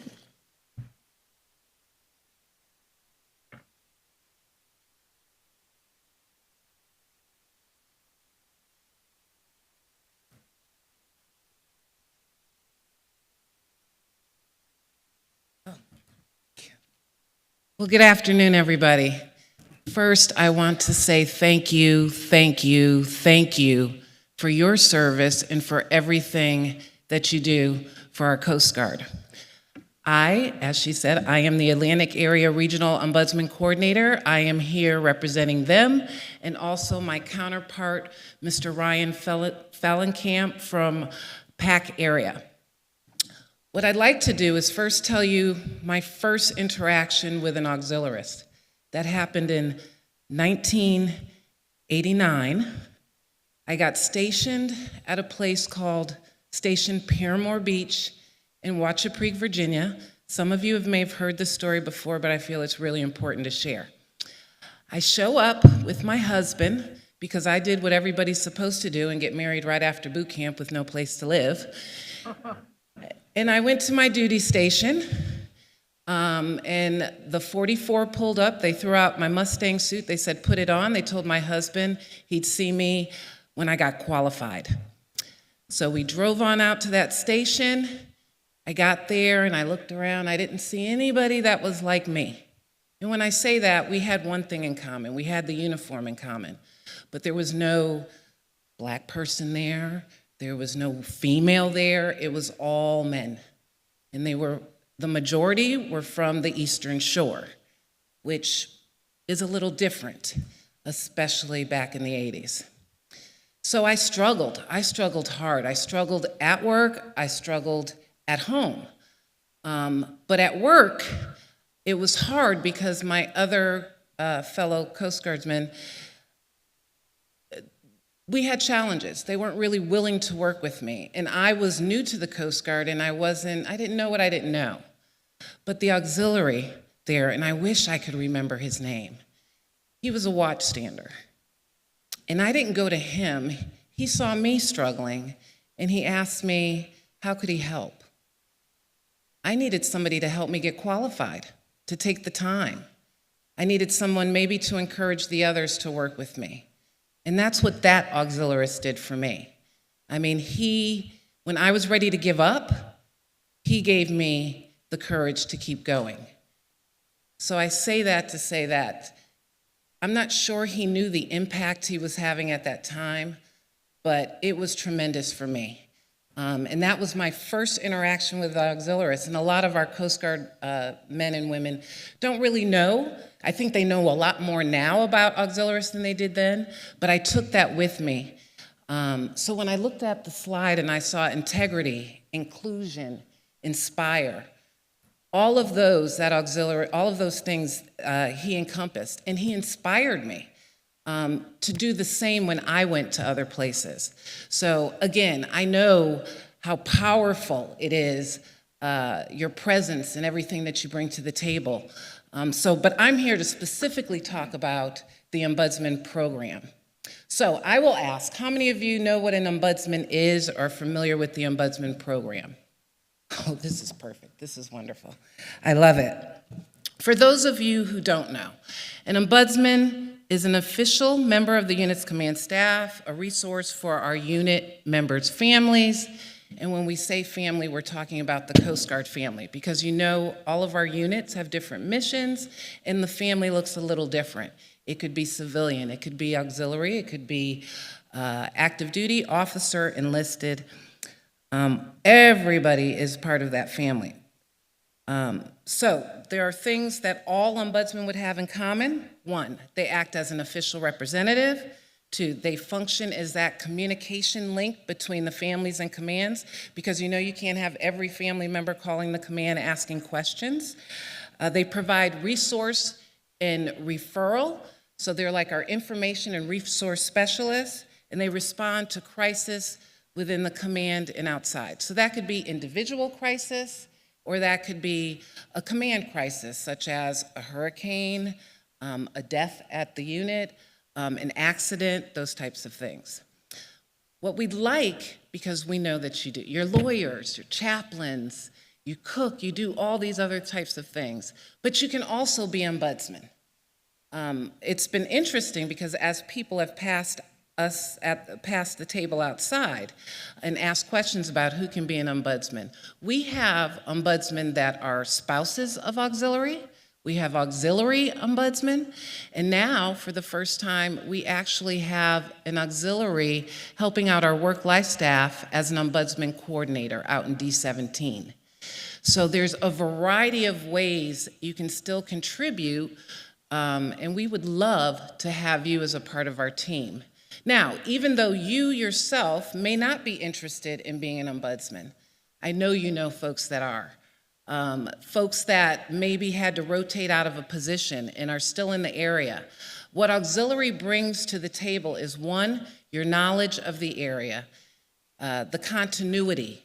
You know the local resources. You've been there a while. You know the Coast Guard already. So really, the learning curve to take training is to learn about all the different resources that we have, like you just learned about CGMA. So we also provide training. Our training is virtual. We do some live training. The virtual training is about an 18-hour course. There's pre-work, a little homework, but it's definitely, we get a lot of great feedback on that. We will be sitting outside. If you have any questions, do you have any questions for me now? No questions about ombudsman or how to be one? No? You'll see us outside? Good. So we do have a sign-up list. We've got more information out there. We're excited to be here. We're going to start coming to your D trains. We'll be at the N train. We need you, and we thank you, and we appreciate you. That's all I got.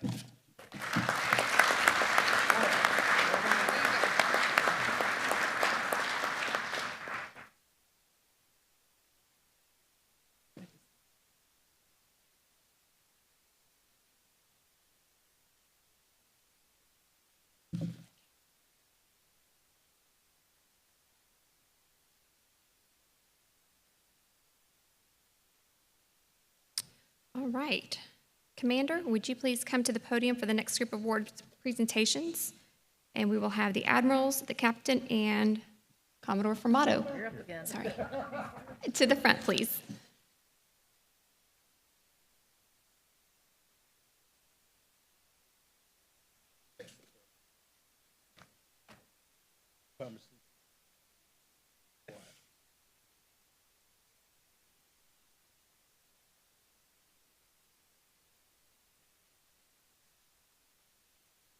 The following awards are named in honor of Commodore Daniel Maxim for excellence in education efforts. Commodore Maxim was highly respected within the recreational boating safety community and was a former NACO RB who served as the chairman of the National Boating Safety Advisory Council.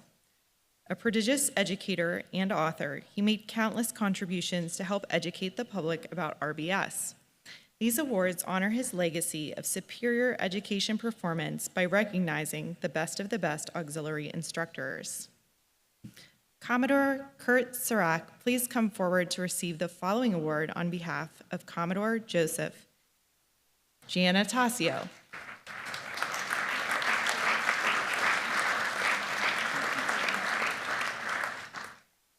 Commodore Giannatasio is being recognized with the Auxiliary Commendation Medal for serving as an auxiliary instructor for Flotilla 82 of the 5th District, Northern Region, where he dedicated more than 70 hours to teaching public education classes in addition to performing other auxiliary member training activities.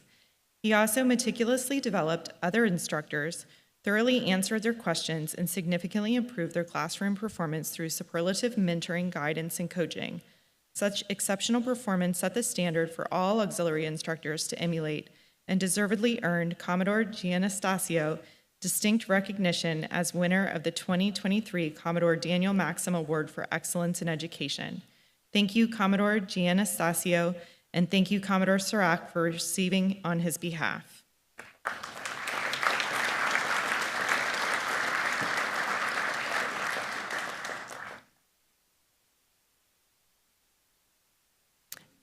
Commodore Michael Bozarth, please come forward to receive the following award on behalf of Auxiliarist Leslie Pelosi. Auxiliarist Pelosi is being recognized with the Auxiliary Achievement Medal for serving as an auxiliary instructor for Flotilla 96 in the 11th District Southern Region, where she resurrected a division's public education program that amazingly grew from no students the previous year to more than 100 students during this period. She also innovatively conducted virtual risk management team coordination training for more than 200 auxiliarists in over 20 class sessions. As a direct result of her outstanding dedication, she was the 2023 Pacific Area nominee for the prestigious Commodore Daniel Maxim Award for Excellence in Education. Thank you, Auxiliarist Pelosi, and thank you, Commodore Bozarth, for receiving on her behalf.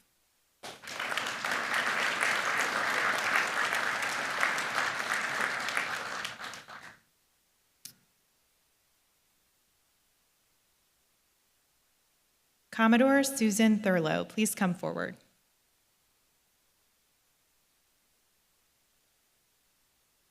Commodore Thurlow is being recognized with the Auxiliary Achievement Medal for serving as an auxiliary instructor for Flotilla 30-7 in the 9th District Central Region, where she significantly increased the reach and effectiveness of member training courses throughout the region.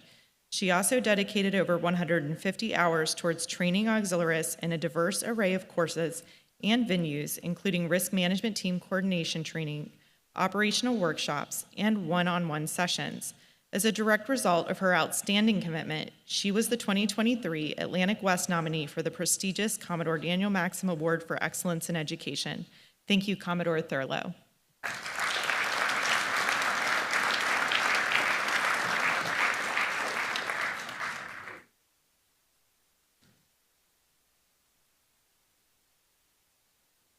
All right, thank you so much. You may be seated.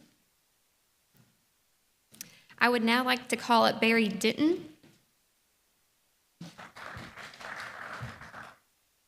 You can clap for him. He's good, people. Why not? Mm-hmm.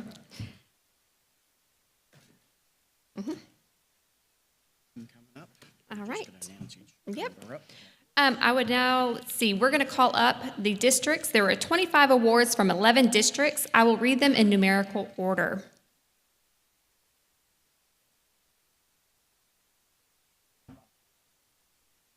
That would be great. Oh. All right. Giving your people a chance to get them. All right. From District 1 SR, receiving 4 awards. So, Mr. West, Commodore West, do you want to come up for those?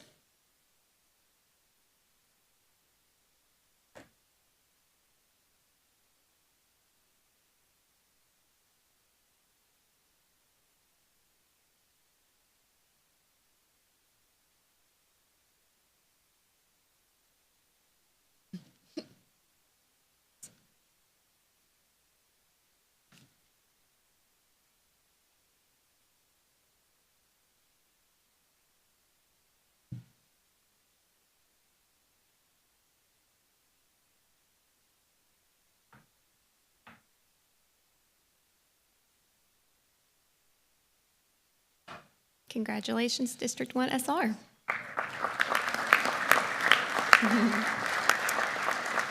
District 5, Southern Region, receiving 4 awards. Commodore Krogman.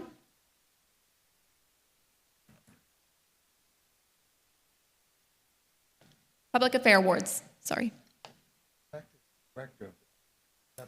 Is it? Yeah, just that too.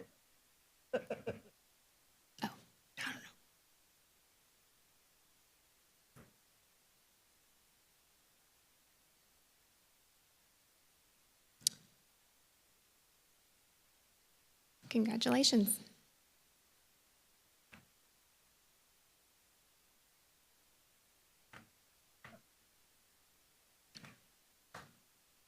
Congratulations. District 5, Northern Region, receiving 3 awards. Commodore Surek.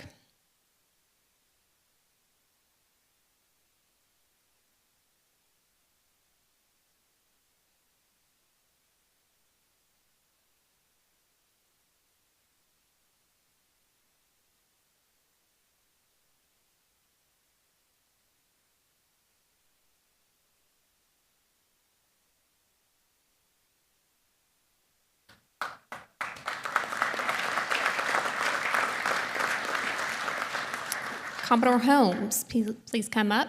District 7 is receiving 2 awards.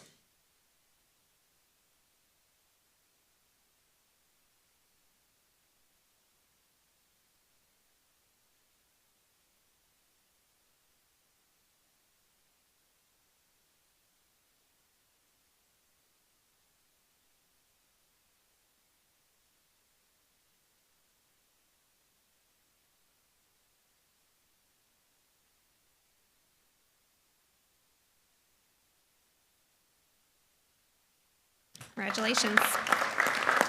Commodore Whitaker, District 8 Eastern Region is receiving 2 awards.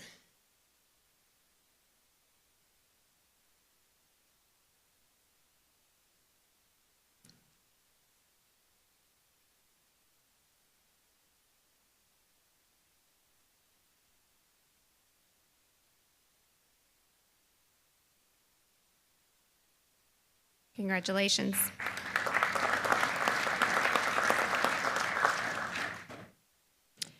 Now we have Commodore Scormato, District 8 Coastal Region is receiving 1 award.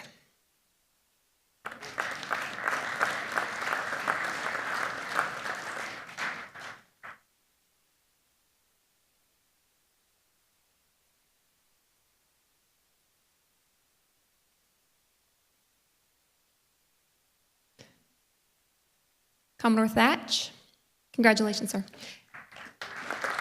District 9 Western Region is receiving 4 awards.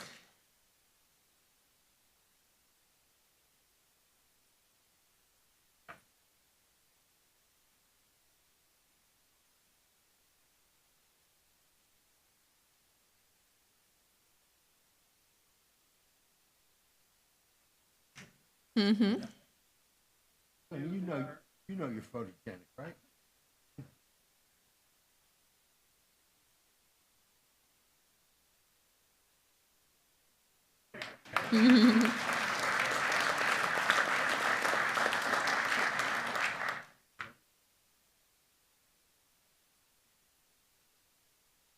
Congratulations. District 11 Northern Region, receiving 1 award, Commodore Hunt.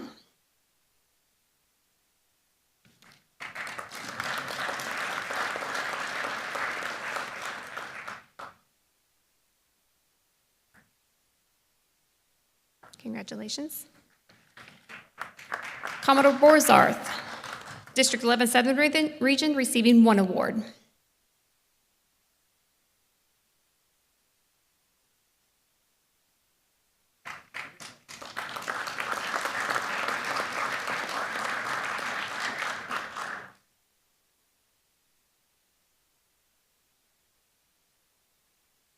Congratulations. District Chief of Staff for 13th District, Craig Hartman. District 13 is receiving 2 awards.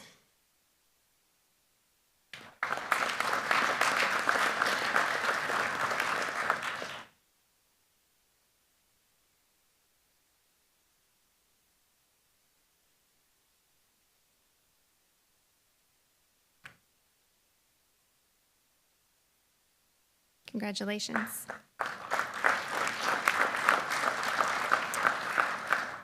And lastly, we have District 14 receiving one award. Commodore Keurig.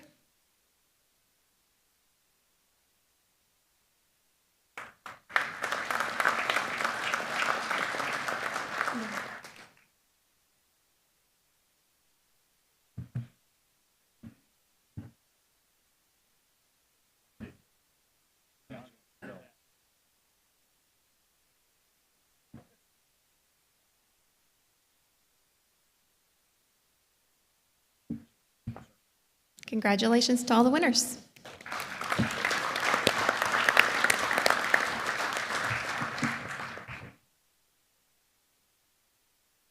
I'd like to take a moment to thank all the speakers, the members watching online, and all those present with us today. Mrs. Crecilius, do you have any announcements? Of course you do. I do, of course. First one, someone is missing their garrison cover. If you cannot find yours, they have it at the registration desk. So be looking for that. Make sure you have your dinner tickets for tonight's dinner. And tomorrow, make sure you bring the National Board recommendations that you received earlier this week. If you need another copy of those, let me know. But please bring those if you have them. Also, tomorrow morning, there were 2 schedules out. Just to clarify, we are starting at 0800 in here. Some have a schedule that says 0900, some have 08. Just so we're aware, 0800 is when we will start in the morning. And that is all I have, sir. Thank you. Before I bring this meeting to a close, I'd like to take a moment to recognize Bob and Dee Hendrickson. I'm sure each and every one of you realize they're not with us this year. And this has been the first time that they haven't been with us in 27 years. Unfortunately, some very serious health issues have kept them away, and I know in their hearts they would truly want to be here. This was to be their last NACON. They've done it for a very long time, and they asked permission to be relieved. Not that they needed my permission, that's for sure. In recognition of the amazing people they are, we had this made, and if you would indulge me, I'd like to read the inscription. It reads, Dee and Bob Hendrickson, in recognition and appreciation for your 27 years of dedication, support, and outstanding contributions as National Conference Coordinators supporting 13 National Commodores, National Staff, and the United States Coast Guard Auxiliary. Congratulations on a job well done. Bravo Zulu.